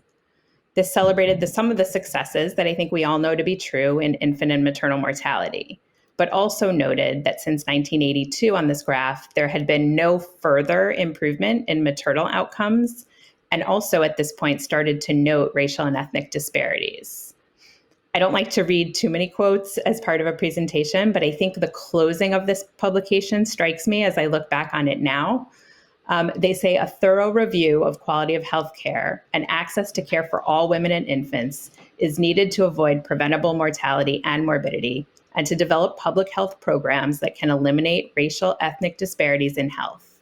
Preconception health services for all women of childbearing age, including healthy women who intend to become pregnant, and quality care during pregnancy, delivery, and the postpartum period are critical elements needed to improve maternal and infant outcomes. And as I think back on the fact that this was published in 1999 and the fact that we're here now in 2021, I sort of reflect on some of our successes and some of the remaining opportunities.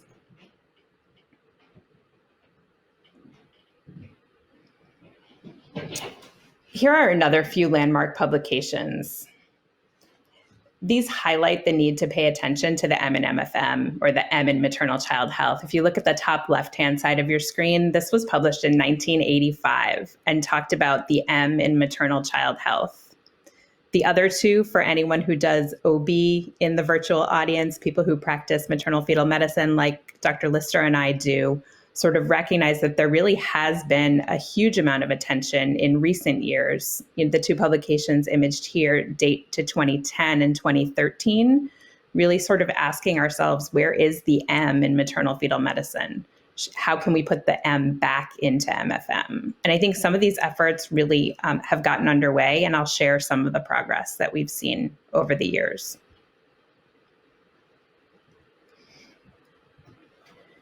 On this image, you'll see a contrast between maternal and perinatal care. And I sort of alluded to this earlier when I said that, we've done quite a good job of paying attention to advances on newborn health, advances in fetal medicine. So here you'll just see examples of things that have sort of happened in recent years, including steroids for fetal lung maturity, GBS screening, antibiotics, neuroprotection for preterm newborns. And if you think about all of this progress forward, all of these ACOG practice bulletins, all of this information that's out there in an effort to improve newborn outcomes, I would say historically, we weren't doing such a good job of turning our attention to the left side there, where I think many of us who spend our time, our academic career, our clinical career, focusing on the M in MFM, would like to start to shift that balance.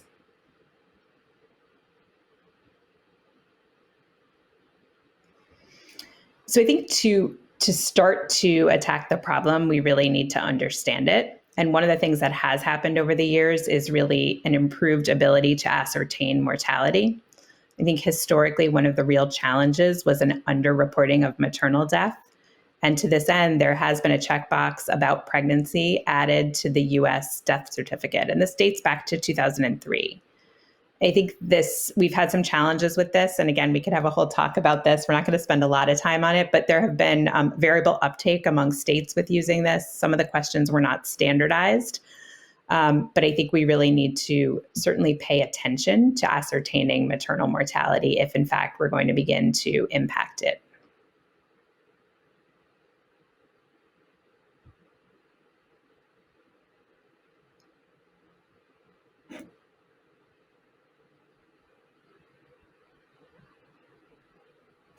So on this slide, you'll see just the trend. And I think none of this is surprising. People have heard about this in previous lectures already today, as well as from me already, that we're sort of moving in the wrong direction when we talk about maternal mortality. And I think many of us have spent a fair amount of time trying to understand why that would be true. I wish that we could say that this is only ascertainment, that we were doing a better job capturing these, but I don't think that that's the case. The other thing that's really important to recognize is that we are different than what's going on in the rest of the world. And that includes developed countries elsewhere, where the US maternal mortality is on the rise and it continues to decline elsewhere. So I think we need to be thinking about how can we begin to bend our curve so that it can reverse direction.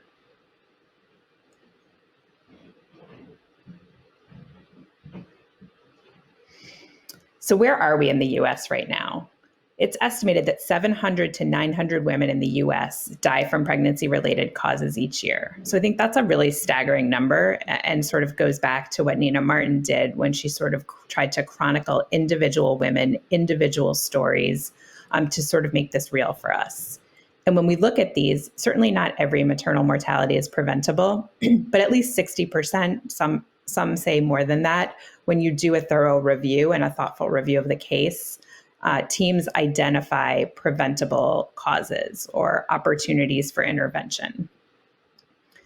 And again, this was mentioned in Dr. Warren's talk just prior to me, that in addition to the maternal mortalities, that's really just the tip of the iceberg in terms of impact for our birthing patients. There's estimated that 70,000 women in the US experience a severe maternal morbidity. And unfortunately, this is aligned with what I showed on the previous slide, that the US really isn't where we need to be globally in terms of our rank for maternal mortality.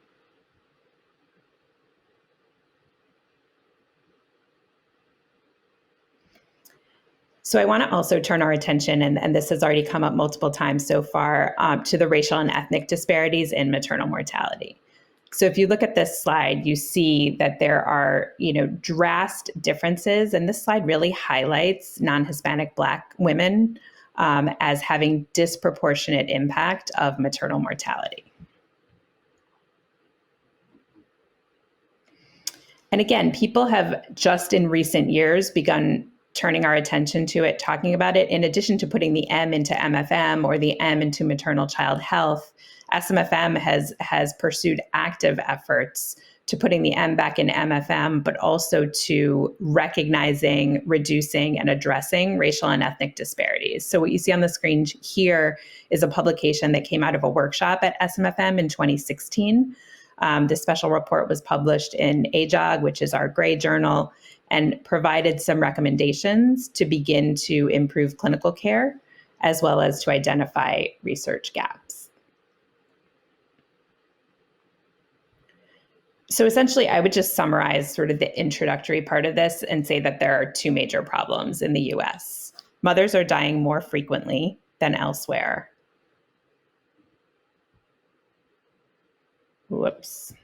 So much for the animation with this fancy app to forward my slides. The second problem being that Black mothers are at least 3 times more at risk for dying.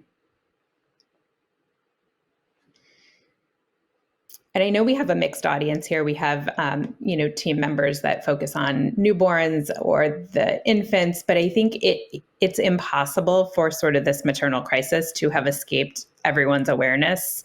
There's increased public awareness on this with, there was a period where you couldn't open, a reputable news source without hearing about women dying in childbirth and who those women were and the numbers in the US compared to the rest of the world.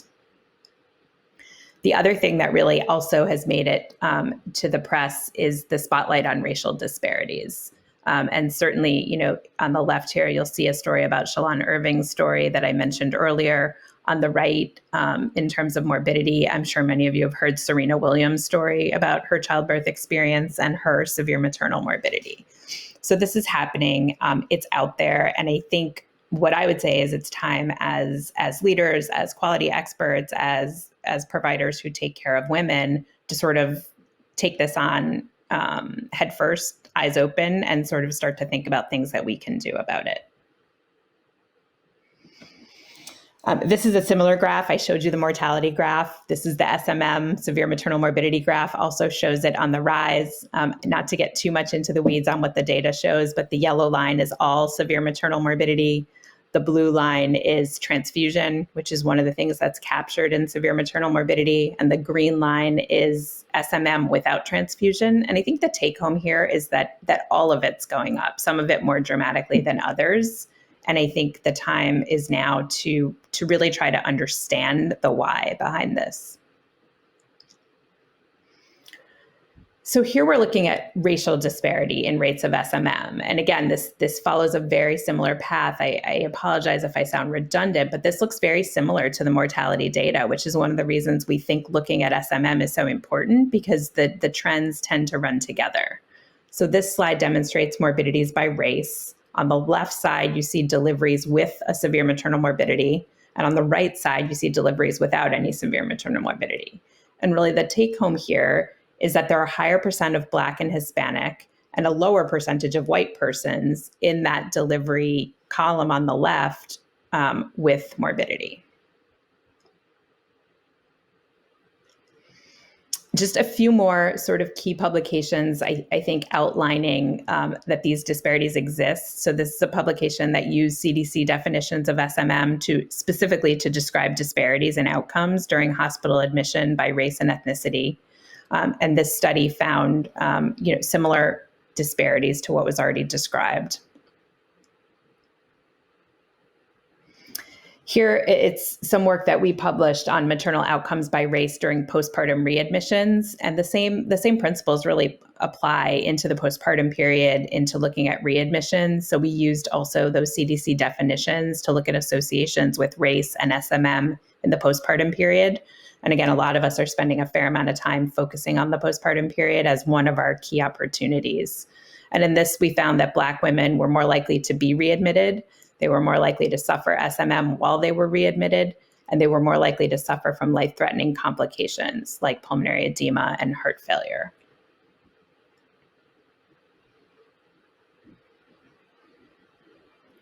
So I guess the question is, where are we going? Sort of what have we accomplished? I certainly don't want to be here and sort of doom and gloom. I think we've done a lot, and I think we are on a path forward that makes a lot of sense. And I thought I would just walk through some of the successes. So I think we've made great strides in understanding the problem. While we wish we were further along in the process, I do want to acknowledge that we now have many maternal mortality review boards and review committees. And in those committees, we're really asking ourselves the hard questions. I sit on the board for New York State. It's a long time coming. I wish it had happened sooner. But this is one of those where I would say better late than never. We talk about the deaths in a lot of detail. What was the underlying cause? Was it preventable? What factors contributed? And a lot of these, we do get into some of those social determinants and things other than the specific clinical management of the obstetric complication. So I think this is really important work, and I'm pleased to see this increasing across the country.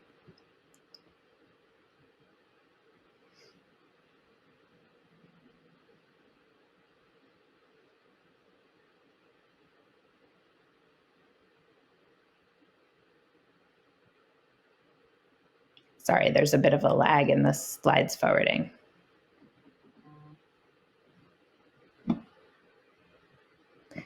I think what the next slide just goes on to talk about some of the other things that are happening in these review committees, the causes of the death, the timing of the death.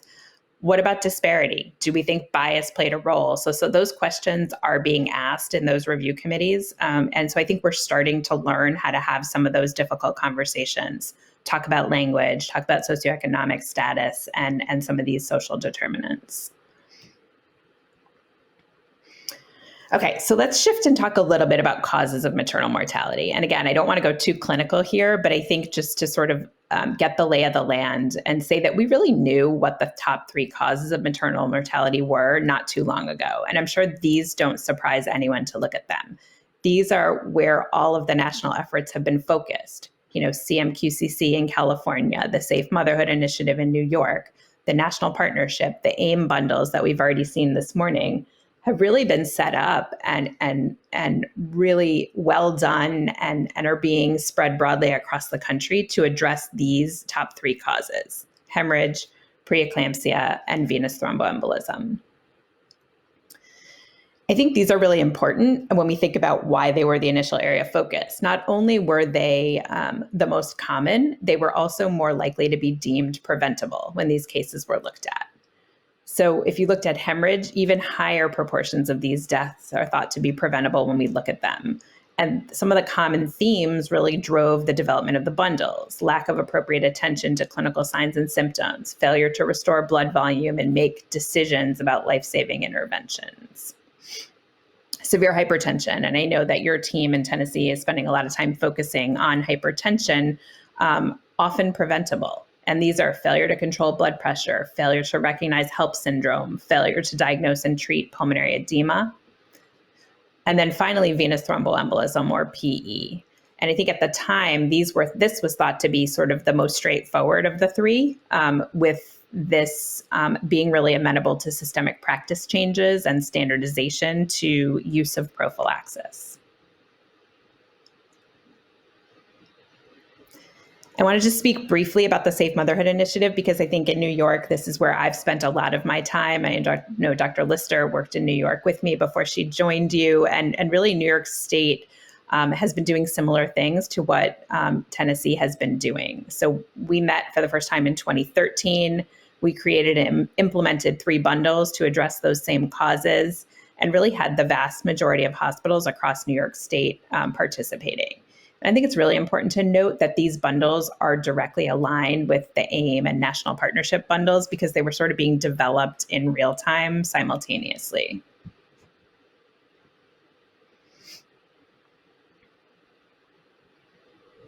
And again, I think this slide just shows, and it has some animation, which isn't going to work well with my clicker, but it was intended to show why we initially picked the topics that we picked: hemorrhage, hypertension, and now it caused the whole thing to crash.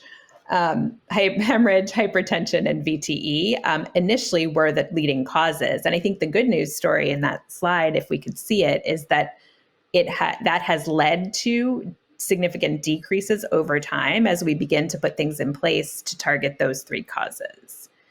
I think what that slide also shows are that there are topics that now stand out that still need our attention. And so those would be hemorrhage. We see some improvement in the hemorrhage mortality rate, but it has sort of leveled off and remained higher than some of the other causes.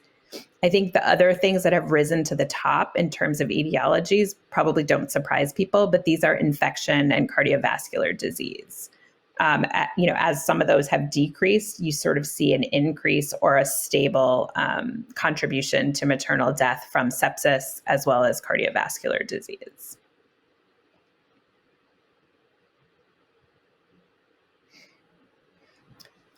All right, so should I just keep talking without slides?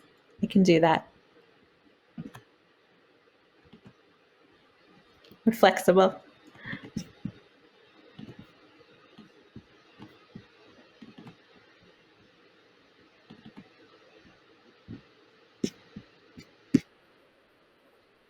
I'm happy to. I'm just pulling them up in front of me. I didn't have them open, but I will open them and keep talking. Okay. So, I think the summary there would be that we went from those top 3 to a new top 3, and those include hemorrhage, sepsis, and cardiovascular disease. And as I reflect on what's being done in the Safe Motherhood Initiative, also in the state of California, as well as nationally, I think that the takeaway message is that we are in the process of developing and publishing bundles for these causes that have yet to be addressed. So the sepsis bundle recently published by the SMI, cardiac bundles in progress on both the AIM national partnership level as well as state level. So I think we're turning our attention to areas where our attention are needed. So I think the next slide I would show you has just visual images of these bundles that hopefully people are very familiar with. And I'm happy to have you forward the slides if it seems like my contribution was causing the glitch. I think if you go 1 or 2 more, there's one that says national efforts. Just right there would be perfect. So hopefully these look familiar to everyone and not meant for you to read them, but these are images of the obstetric hemorrhage bundle and the hypertension bundle. And I would say most of us really do feel that there has been an incredible amount of progress made in recent years. I also think it's important in a session like this and in a talk like this aimed at disparities, that we need to recognize that some of these efforts towards standardization may actually be having an impact on all patients, but also starting to have an impact on disparities. So I would just draw your attention to two recent publications, one out of the state of California that looked at the obstetric hemorrhage bundle and been able to show sort of improvement over time in maternal morbidity in the context of hemorrhage, but also a narrowing of the gap between Black and white women. There was also a recent publication in the Green Journal within the last few months that looked at hypertension and sort of treating hypertension on a semi-automatic pathway. And again, that study wasn't powered to look at decreasing adverse outcome and definitely not powered to impact race disparities. But I think you could imagine if we're getting to a place where we're putting standardized treatment approaches in, we do have opportunity in that context to mitigate some of the risks and biases. So I'm going to ask you to go to the next slide, and I'm not even going to try. Thank you. Okay, so putting the MBEC in MFM, one of the things I think, in addition to everything else that we've talked about, is these efforts are going to be multifactorial. We're going to do bundles, we're going to do standardization, but we also have to do some things like conscious education, doing things differently to train people to be able to care for women who are sicker and who have emergencies. So if you go to the next slide, this 5-year report card sort of looked at our own, sort of called ourselves to task and say, we published on the M and MFM, what have we done differently since then? And I think it's important to highlight some of these changes. There have been changes to training. We have fellowships that now require different times for clinical rotations, that have formalized time spent on labor and delivery, that have formalized rotations in the ICU, that have added simulation, which I know was mentioned for Tennessee as well, as being part of the curriculum and part of the training.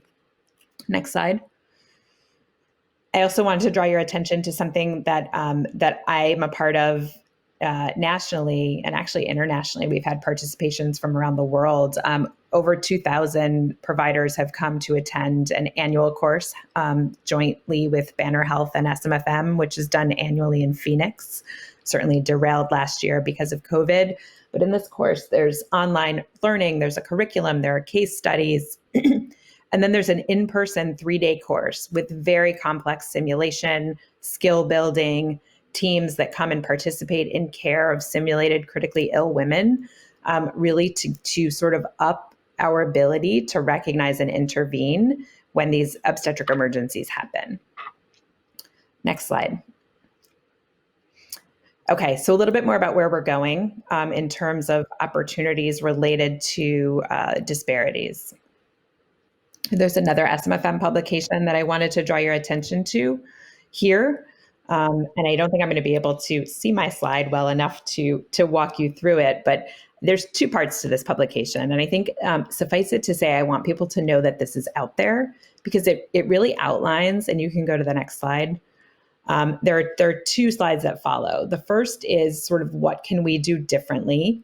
And this is on the part of the provider, on the part of the hospital, on the part of the health system, to make sure that we are putting processes in place to eliminate bias, to provide the type of care we need to for all patients based on evidence, based on their clinical context, as well as their background.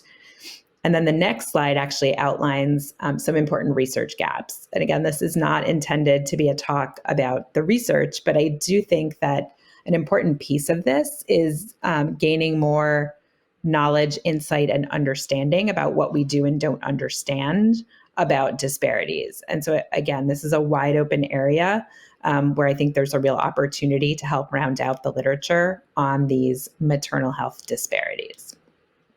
And you can go to the next slide. These did not reproduce well. Okay, so here I want to draw your attention. These look very similar to the bundles that are so well, which are the hemorrhage, hypertension, and VTE bundles. But more recently, there is a national bundle targeting reduction of peripartum race and ethnic disparities. And this one, I actually created individual slides for the different sections. So this bundle is laid out similarly to all those other bundles where they go through readiness, recognition, response, and systems learning. And so if you go to the next slide, I think my readiness slide is up there.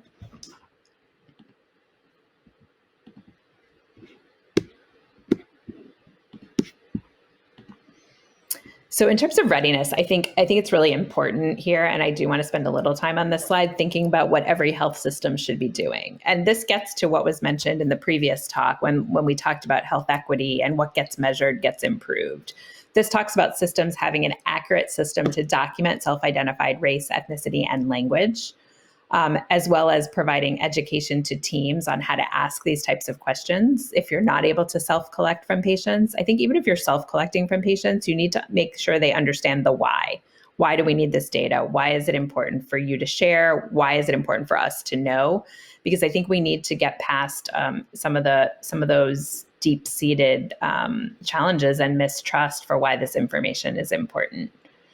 We need to provide staff-wide education on the disparities and the fact that these exist, what their root causes are, what best practices are for shared decision-making, and we need to make sure that patients as well as community are involved in these conversations. If you go to the next slide, the next part of the bundle talks about recognition, making sure every patient, family, and staff member understands this implicit bias. And we'll talk a little bit more about that. And it sounds like you already have plans well underway to put some of these efforts in place. We need to make sure patients have access to their records, that we have a mechanism for patients to share when they perceive inequitable care or miscommunication or disrespect during the birth process.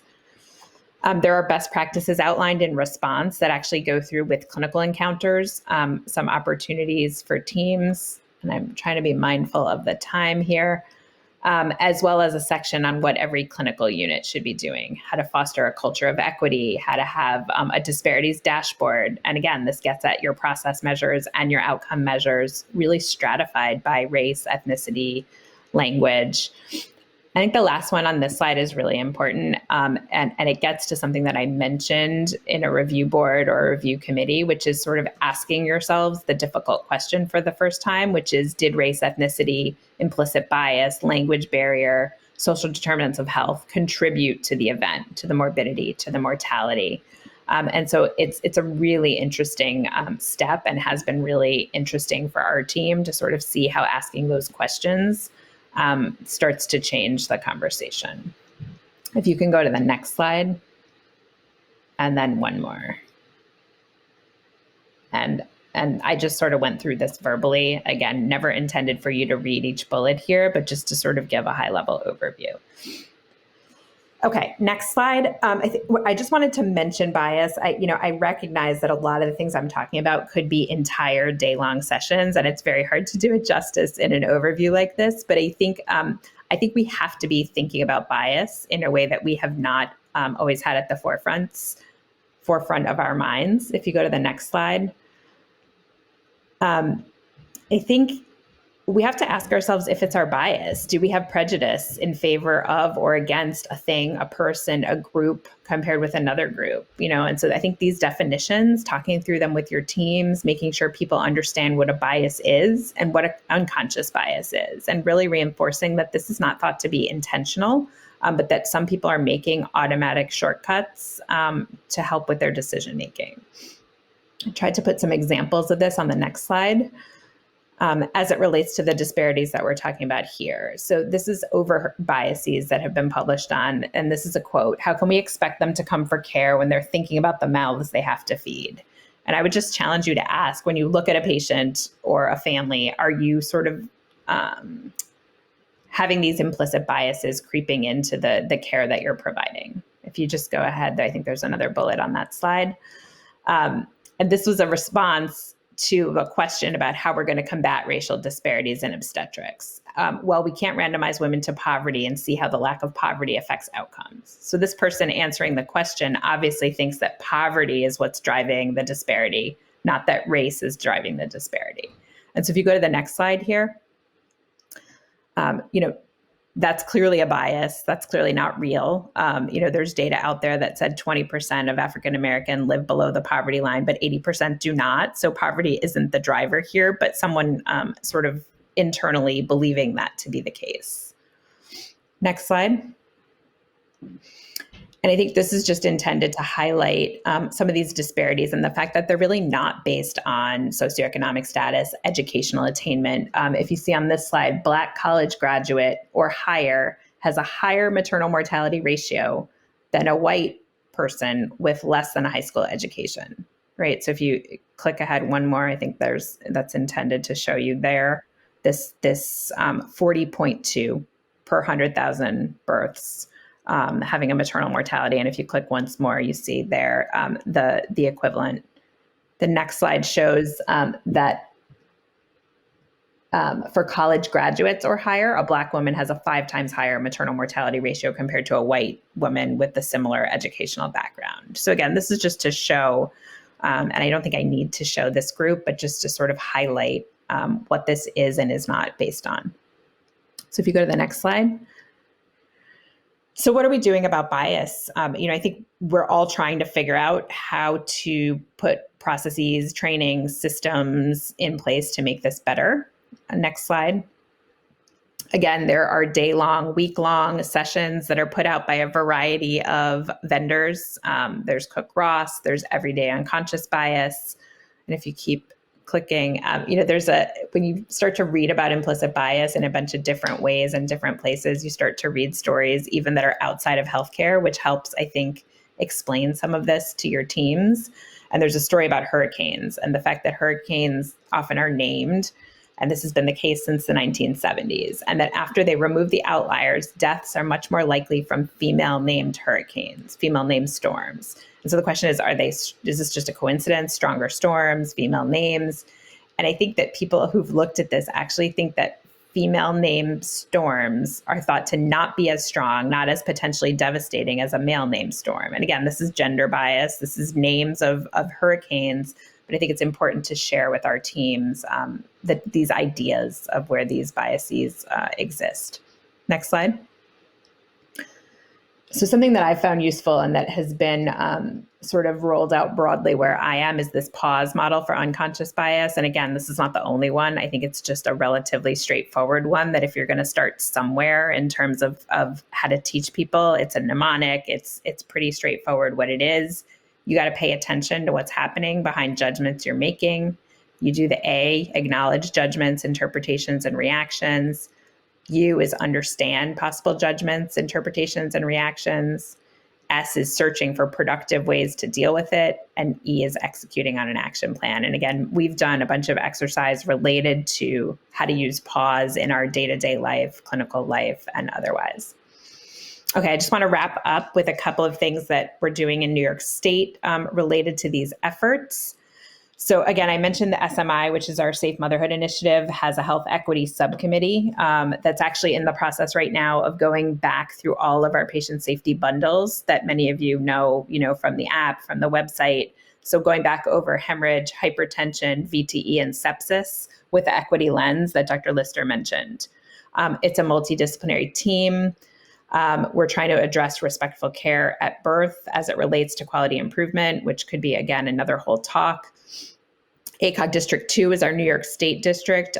Legislative Committee also has a subcommittee on racial justice and health equity, looking at policy, agenda, legislative priorities with the equity lens.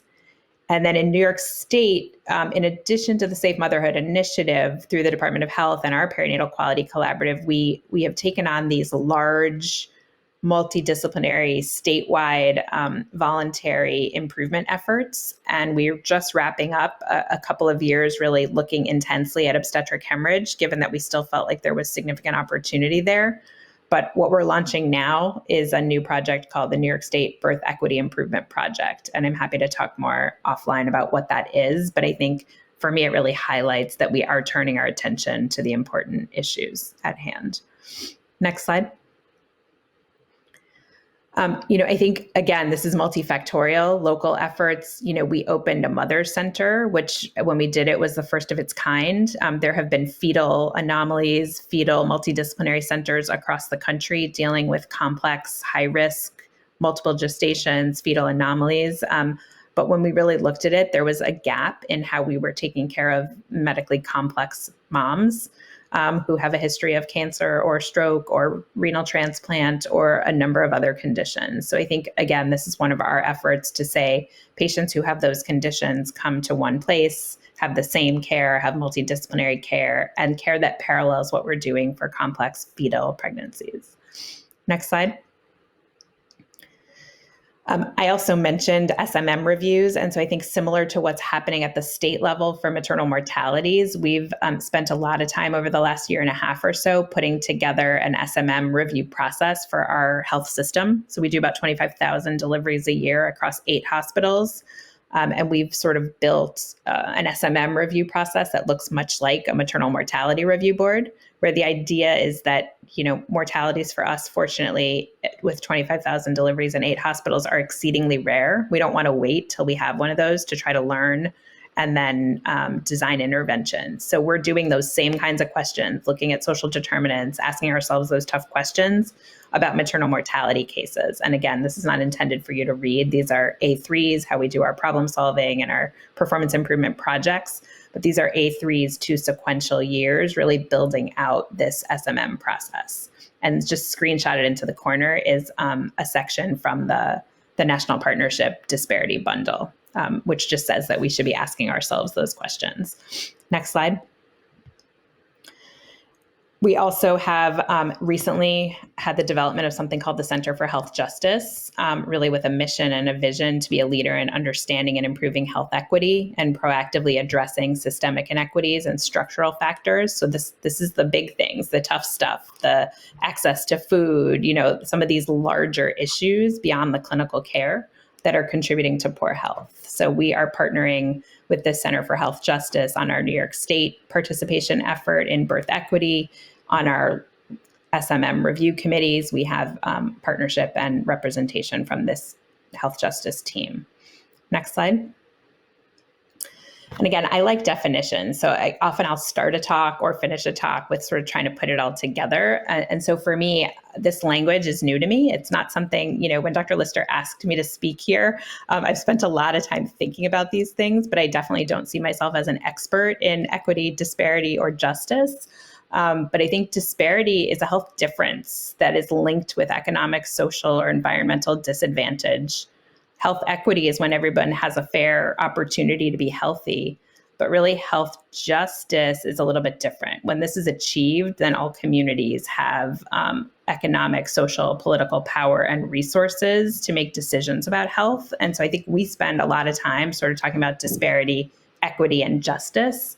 And I think my last couple of slides just have visuals to that effect. So if you go to the next slide, I think a picture is worth 1,000 words here. So if you think about inequality, the child on the left is getting the apple, the child on the right can't get the apple. If you think about equality, you give them both a ladder, but the child on the right still can't reach the apple because of how the tree is designed. If you want to get from equality to equity, you have to change the ladder. You have to allow a different setup to be able to reach the apple. And then if you think about justice, you're actually changing the structure. You're changing how the tree is designed. And so I think we're on a path here. It's not going to be quick or easy, but we really want to strive ultimately for health justice. If you go to the next slide, it's just a different analogy. And I'm sure people have seen this one as well. Sort of talks about, being able to see what's going on the field. And if you have equality, they're all on the same size step stool, but some still can't see what's going on. And then if you do equity, you make sure everyone gets the support they need to accomplish the goal. And when you get to justice, you're actually removing the cause of the inequity in the first place. So final slide. So I think how I would summarize this is that we've made progress in some areas of preventable maternal morbidity and mortality. So I want to acknowledge that process, but also recognize that we still have a lot of work to do. I am a huge fan of bundles, toolkits, standardization of care. It's one of my favorite things to talk about when I put on my quality and safety hat. And I think the importance of this can't be underestimated. Recognizing and better understanding disparities, I think, is our to-do. And I think we have to do this, acknowledging the contribution of bias. But I also think, as much as I love bundles, toolkits, standardization, doing the same thing for everyone, I think if we're trying to strive to move from equality to equity to ultimately justice, it may not be that every patient we take care of needs the identical thing or the identical treatment. And I just sort of food for thought as to how we handle that with the bundles going forward, sort of taking standardization into account, but also taking into account sort of equity and justice principles. And that's it. Thank you so much, Dr. Goffman. That was fantastic. And I look forward to the Q&A session at the conclusion of Dr. Morgan's talk as well. It's now my honor to introduce Dr. Morgan McDonald. Dr. McDonald is Deputy Commissioner for Population Health for Tennessee. Dr. McDonald's leadership has been monumental in improving Tennessee's health outcomes for mothers and babies, as well as addressing health equity issues. Welcome, Dr. McDonald.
Great. Thank you so much for that kind introduction, Dr. Lister. And thank you, Dr. Goffman, for joining us. And I think it gives really a great introduction to some of our state level data.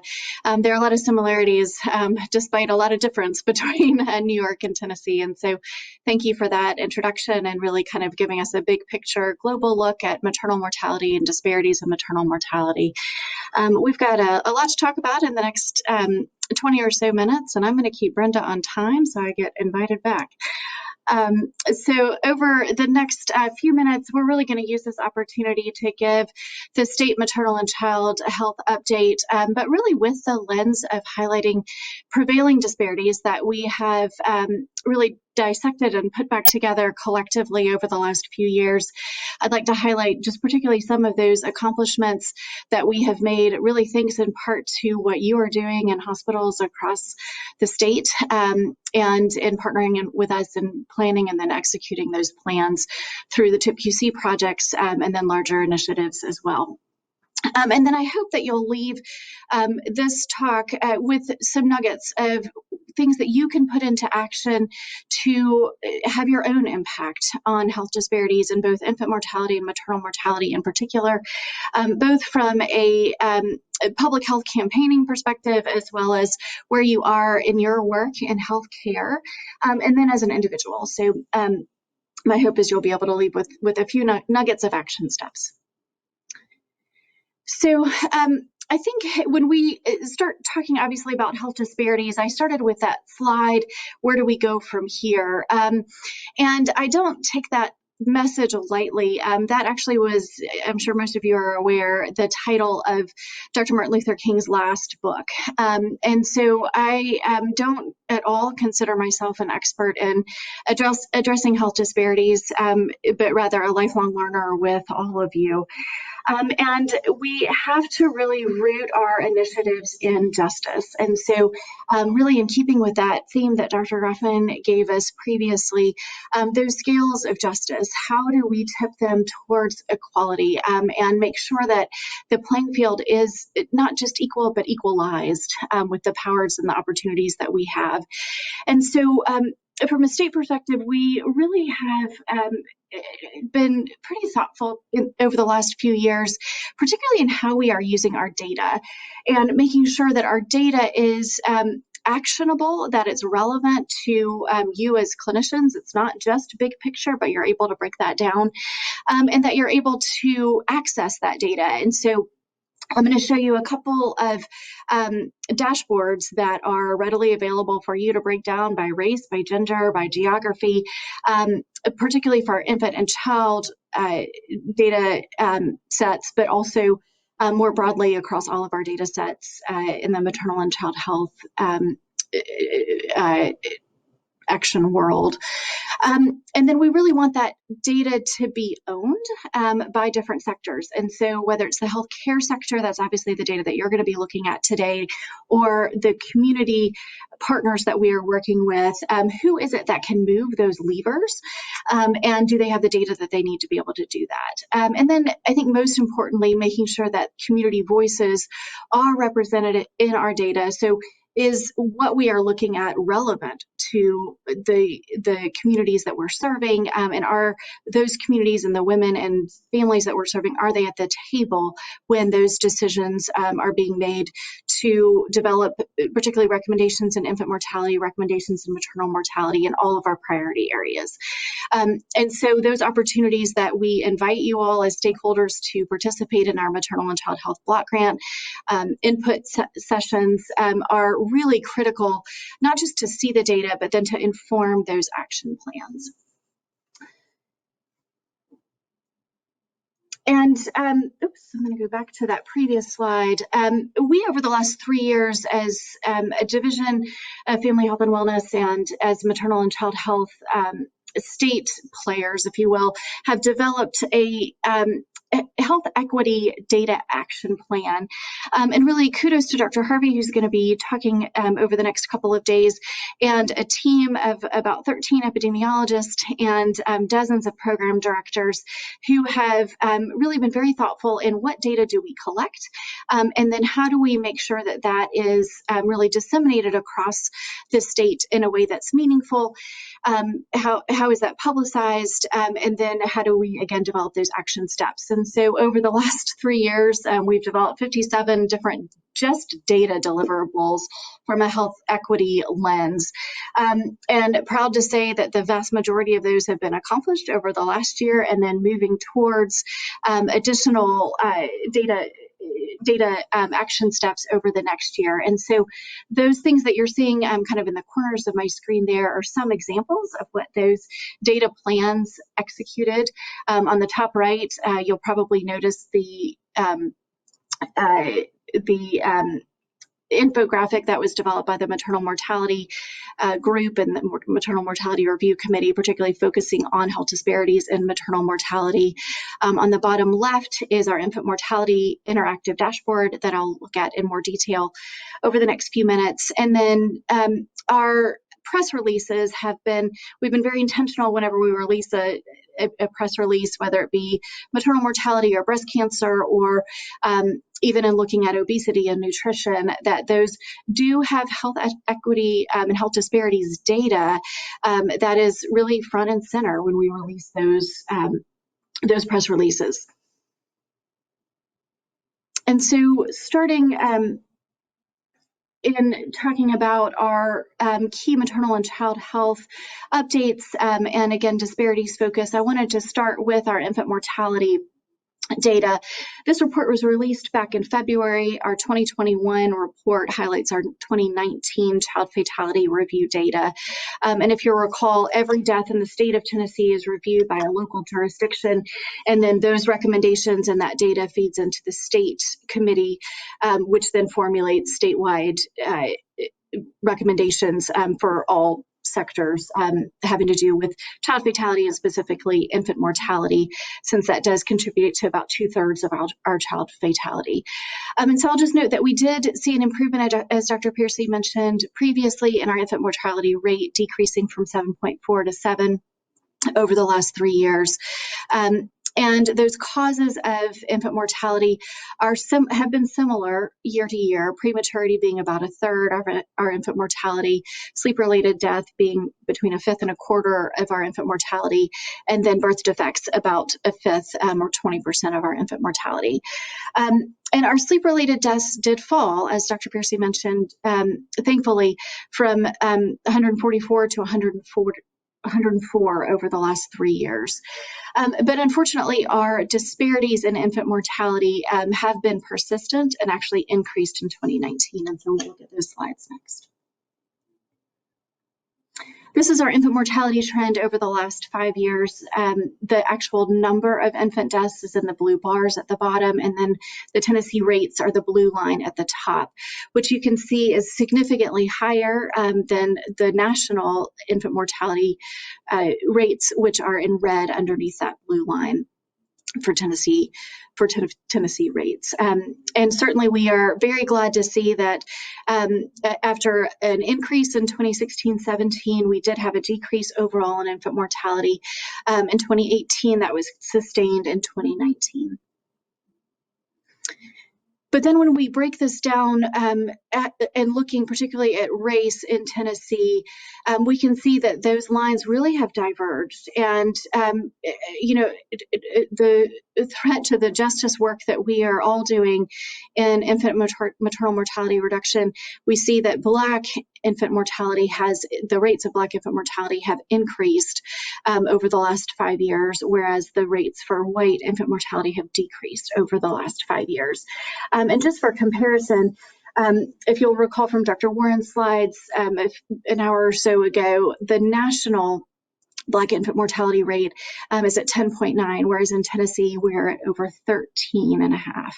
And so although we may not be one of the 3 leading drivers or the big dots on the national map, certainly we are headed in the wrong direction from a disparities perspective. And so all the more reason to be able to dig into exactly what is driving, particularly Black infant mortality and maternal mortality, to be able to reduce overall infant mortality in the state. The next slide here is really that data to action that if there's one kind of data tool that you can take home today, it's being able to access our infant mortality dashboard on our website. And so looking at tn.gov/health, you can type in the search box infant mortality or child fatality, and it takes you right to that dashboard where you can plug in, you can look at, obviously those infant deaths by region are highlighted right front and center there, and then you can click on what I've looked at is just clicking on leading causes of infant mortality by by race, Black and white. And what you can see is there are some differences in obviously the top drivers of Black infant mortality and white infant mortality, but the top 3 causes are the same. And so looking at sleep-related death there, we have seen a 25% overall reduction, but in breaking that down by race and ethnicity, again, we thought we had seen gains last year in our particularly Black sleep-related death, and all celebrated, but then we see that those Black sleep-related deaths, the rate of those has increased again in 2019. And so jumping back into our dashboard, this is the sleep-related death by race across the state in Tennessee. And there's a lot of data here that we really can take towards action steps. And so the Black deaths are relayed in red, white deaths in yellow. And on the top left are those numbers of deaths, and top right is the graph that I just showed you a minute ago, looking at rates of Black sleep-related death in particular and white sleep-related death in yellow. And so again, seeing that 2-to-1 disparity ratio. And I think the real action step on this dashboard is in the bottom right corner there, which is sleep factors that are found at the death scene investigation. And that is broken down again by race. And so what we see in that slide, again in red versus yellow, is that in particular, access to safe sleep environments. And so where was that child sleeping? And particularly in Black sleep-related death, there is more of a disparity in where that infant was sleeping. And so therefore, access to safe sleep environments probably is more important for addressing particularly Black sleep-related deaths. And then similarly, sleeping with others in the bed or in the room, in the bed with that infant is particularly important in making sure that those messages are resonating in a culturally appropriate way, given, again, particularly the impact on both Black and white sleep-related death. And I'm hoping that slide is projecting a little bit better than what I'm able to see on the screen, but certainly we have those slides available. And again, you can look at that on our website as well. The next slide is geographic representation of where our sleep-related deaths are. And so seeing blue bars are 2018 and then red bars are 2019. Obviously, Shelby County is a particular area of focus. And so when we're thinking about where are our resources being directed for media campaign or for hospital campaigns, particularly looking at that geographic area and the populations that are served by hospitals is important, certainly for our sleep campaigns. And I know that has been really reemphasized with the work that TIPQC has been doing in its current sleep project, as well as kind of those targeted initiatives around the Best for Baby campaign. So Shelby, Davidson, Mid-Cumberland are particular geographic areas of focus. And then looking at really our progress across the last 5 years, we see that there's key factors. So this is the same as what we had seen in the red and yellow slide previously, but whether it's unsafe bedding, infants found not sleeping in a crib or bassinet, and then infants sleeping with other people, those factors have all decreased over the last 3 years. So in general, we are making progress across all of those factors within the state. And then our safe sleep recommendations really were targeted, again, particularly towards disparities. And we want to make sure that our public health campaigns, be they via hospitals and that messaging that hospitals is doing, or where we even place billboards, where we are working with intergenerational caregivers and faith communities, that we are targeting that particularly geographically in our areas of greatest disparities.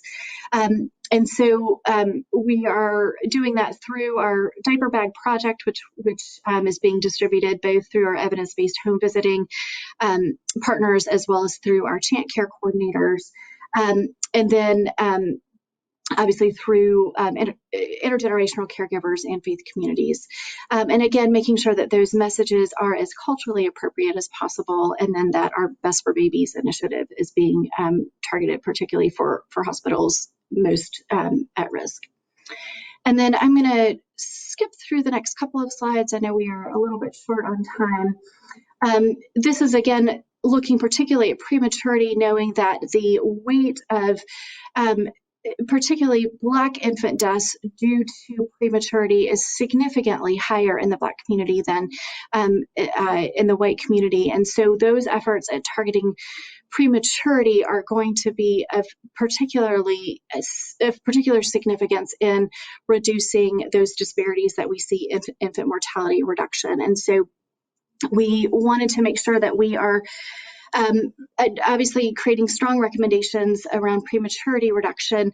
And I think, again, back to those actionable steps, we've seen that the health of the mom obviously is critical both for her outcomes as well as in preventing prematurity. And so access to care, particularly in that 1 year postpartum interval, is a particular area of focus, and we have been able to work with our partners at TennCare really to be able to provide that data in maternal mortality reduction as well as in infant mortality reduction, and that has been a key policy recommendation from both the Child Fatality Review Committee and the Maternal Mortality Review Committee, extending that postpartum coverage for at least a year. And so the governor's office has been very supportive in this initiative, and I think you're aware that this has been included in the governor's budget currently.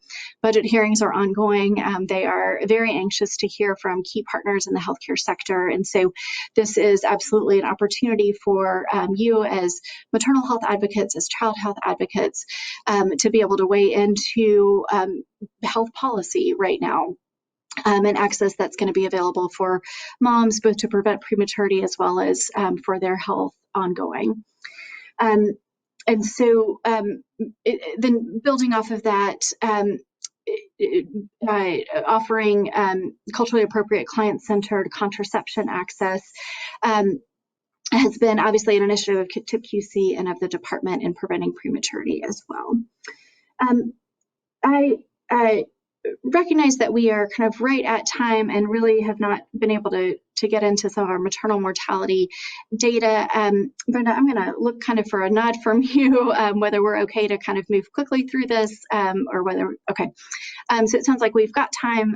And so I really do want to make sure that you all have this data. We are going to be releasing this report later on this week. But again, tying into work that has been done, really tremendous amount of effort from the advocacy of TIPQC, of our MFM and maternal health partners, both in the healthcare and non-healthcare sectors. You're aware that we have been able to now work through 3 cycles of maternal mortality review.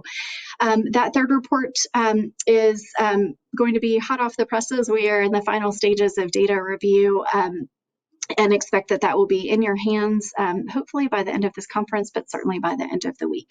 And so I'm very thrilled to share that in 2019, those deaths that have been our third year of review, we did see a decrease overall in our maternal mortality. And so it can't really celebrate that enough. We've had about 82 to 85 deaths, 2017 and 18, and then in 2019 had 62 deaths. Again, that is 62 deaths too many, but to have a reduction like that over a 1 year time span is really quite remarkable. I am hoping that animation works. Okay. I'm going to show a slide in a minute that does show that when we look at pregnancy-associated deaths compared to our pregnancy-related deaths, our pregnancy-related deaths are really what have not budged from a disparity perspective. And so really focusing on those causes around the perinatal period is going to be key in our disparities reduction initiatives. 74% of our deaths were determined to have been preventable, with 21% having a good chance of being prevented. 1 in 3 deaths had a substance use disorder as a contributing factor. And then the leading cause, again, of pregnancy-related death was cardiovascular and coronary conditions, very similar to national data. So a quick review of what we are referring to in maternal mortality. So maternal mortality being the death of a woman during pregnancy or within 365 days of pregnancy. And that umbrella is what is pregnancy-associated deaths. And then we break that down as being pregnancy-related and then not related. And so when we're looking at this data, I'll make sure to reference whether it's truly pregnancy-related versus pregnancy-associated and not related. So looking at this graph here, that was that top line item that I gave you a couple of slides ago, our overall pregnancy-associated mortality. So this is the big umbrella. Deaths did decrease in the state in 2019, from 82 deaths in 2018 to 62 deaths in 2019. And then I'll just note that those deaths prior to 2017 are not comparable. That was a different, that was from our vital records system, and not reviewed individually like our deaths have been reviewed from 2017 to 2019. And so we've really been doing the gold standard of data collection since the 2017 cycle. And then again, looking at that big umbrella, our deaths from a racial breakdown have really decreased in both white and Black mothers over the last 3 years. And so that was something that we were very excited to see, that the impact that we had in focusing on pregnancy-associated deaths did have an impact across both in Black mothers and in white mothers, which I think is a huge success across the state. And then so far as the factors that we are concentrating on, again, big umbrella, pregnancy-associated, and carving that out, not related to the birth itself. Acute overdose was the primary driver there, motor vehicle accidents, and then violence being our number 3. And then when we look, however, again, at the other side of under the umbrella, the pregnancy-associated and related deaths in Tennessee, that is really where we see our disparities,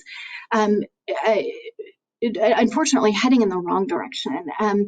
And so looking again across the 4 years, Black and white maternal deaths that are pregnancy related, we're seeing that disparity continue to grow, particularly for Black women, whereas our ratio now is almost 4 times the risk for Black women to die from pregnancy related causes as compared to white women. And so again, when we're looking at how to attack disparities in the state of Tennessee, it's in the pregnancy related piece of that umbrella, if you will. Which then leads us to, well, then what are those primary causes of death? And so cardiovascular and coronary conditions far and away is what we need to focus on. Preeclampsia and eclampsia, hemorrhage being pretty close second and third under that. And then mental health actually being, not surprisingly, right under that. And so far as our data to action in 2020, we have not slowed down. You guys are well aware we've not slowed down due to the pandemic. We've converted very quickly to being able to implement the recommendations of the Maternal Mortality Review Committee into both community actions as well as immediate grants to our great partners, both at TIPQC, THA, and then several community agencies. We granted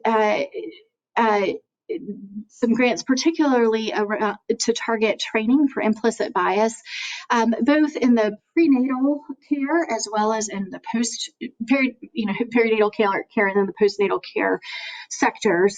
In particular, we had 73 safety net prenatal providers that did receive remote distance, quickly pivoted implicit bias training in practices of maternal health care, as well as in domestic violence.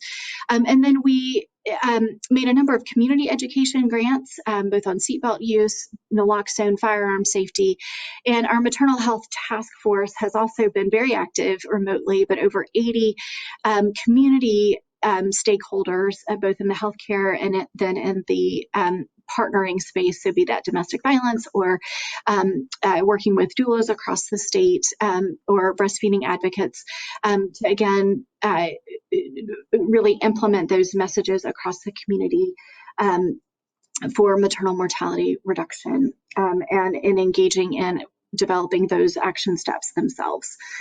THA really gave us a lot of baseline data. They surveyed birth hospitals, and about half of those surveyed reported annual training on postpartum hemorrhage, preeclampsia, and maternal sepsis and VTE, but that gave us a baseline of the other half that may not be getting that training. And then also identify particularly gaps in intimate partner violence and maternal health, mental health and trainings that were needed. and then offered webinars really based off of that needs assessment in hypertension, cardiovascular disease, and an implicit bias. And so again, you're seeing directly that data feeding recommendations, feeding action, and then coming soon, we will have those preeclampsia simulation trainings. You're very well aware of the TIP-QC actions in this area as well, and I'm hitting my next slide. There it is. So OUD, OEN bundles, we've talked about significant really strides in measurement to successes in the OEN, OUD space, as well as, of course, the maternal hypertension bundle, which we know, again, is direct contributor to pregnancy-related death, to health disparities reduction. And then those ongoing sessions in really multiple different formats, meeting everybody where they are, even bringing me into the podcast world, which is a feat in and of itself. So I really appreciate the messaging that, and actually, I think it was Dr. Lister that gave the very first podcast on maternal disparities. But again, really bringing this messaging in multiple different formats so that different pieces of our world can hear the same messages, can hear the same data, and can engage in different ways. So the 2021 recommendations, we as a state have been given a mandate from the Maternal Mortality Review Committee to extend that coverage postpartum, again, to address maternal mortality in the immediate peripartum space.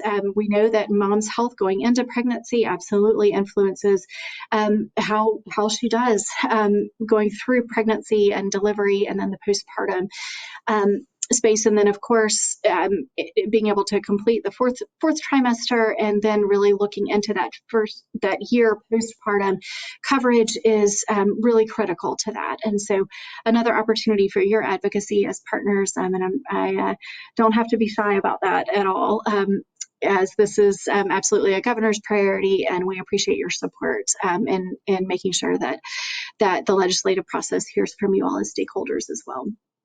And then obviously implementing measures to protect individuals and families from domestic violence. That has to do both with the court system as well as legislation that has also been introduced this year, and I'm hoping that you're following that as well.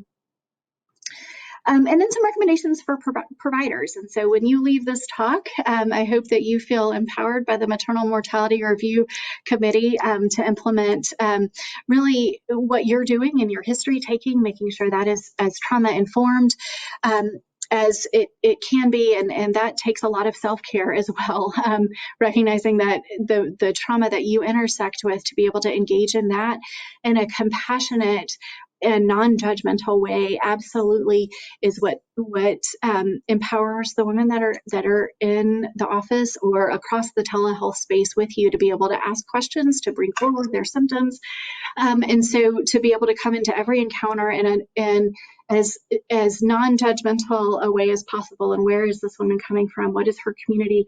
How do I make sure that she is empowered with the people that are around her to express her symptoms, or to express those symptoms to me, or to be able to look that up and have the resources to be able to act on symptoms she might be able to be experiencing.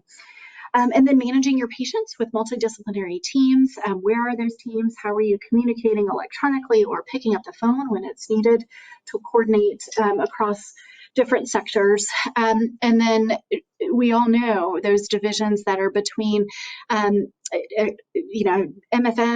OB, primary care, transitioning fourth trimester back to primary care. And then the mental health space. There are so many divides that you as providers have to walk through. And are you able to really use the systems that are in place to break down those barriers?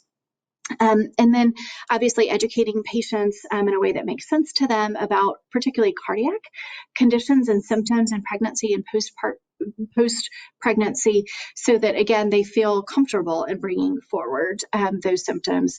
And then certainly offering substance use treatment and naloxone, both to patients as well as to significant others we know is having an impact on maternal mortality. We hope that hospitals are really walking away with recommendations to prevent maternal mortality as well. whether that is in policies to provide education and trauma-informed care like we just discussed, or establishing those primary and then secondary transfer pathways. We know that transfer pathways got very clogged during COVID for a lot of different reasons, and I think offered a lot of lessons learned as to what are our other partner hospitals, either within the systems that we're in or outside the systems that we're in, to have really a very quick secondary option for transfer when that's needed. Certainly those national cardiovascular standards of care, we've talked about the bundles previously, but a lot of opportunity in implementing them across our hospital systems. And so I'll just end with a quote, and again, back to Dr. King and references to the justice that we want to all ground ourselves in.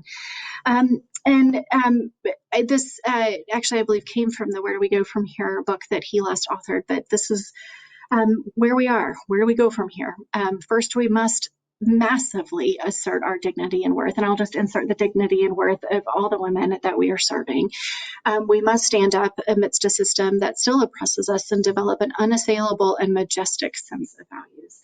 So I'll just leave with that, and I know we've got a little bit of time for comments, questions, but appreciate really the work that every person is doing in this space.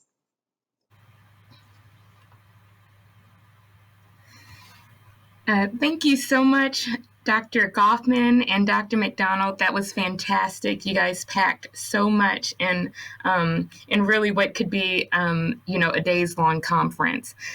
We will forward the questions that we received to you, and in the interest of time, we're going to move toward our poster presentation. Thank you once again. So it's my honor now to introduce Dr. Elena Ciani for our next poster presentation.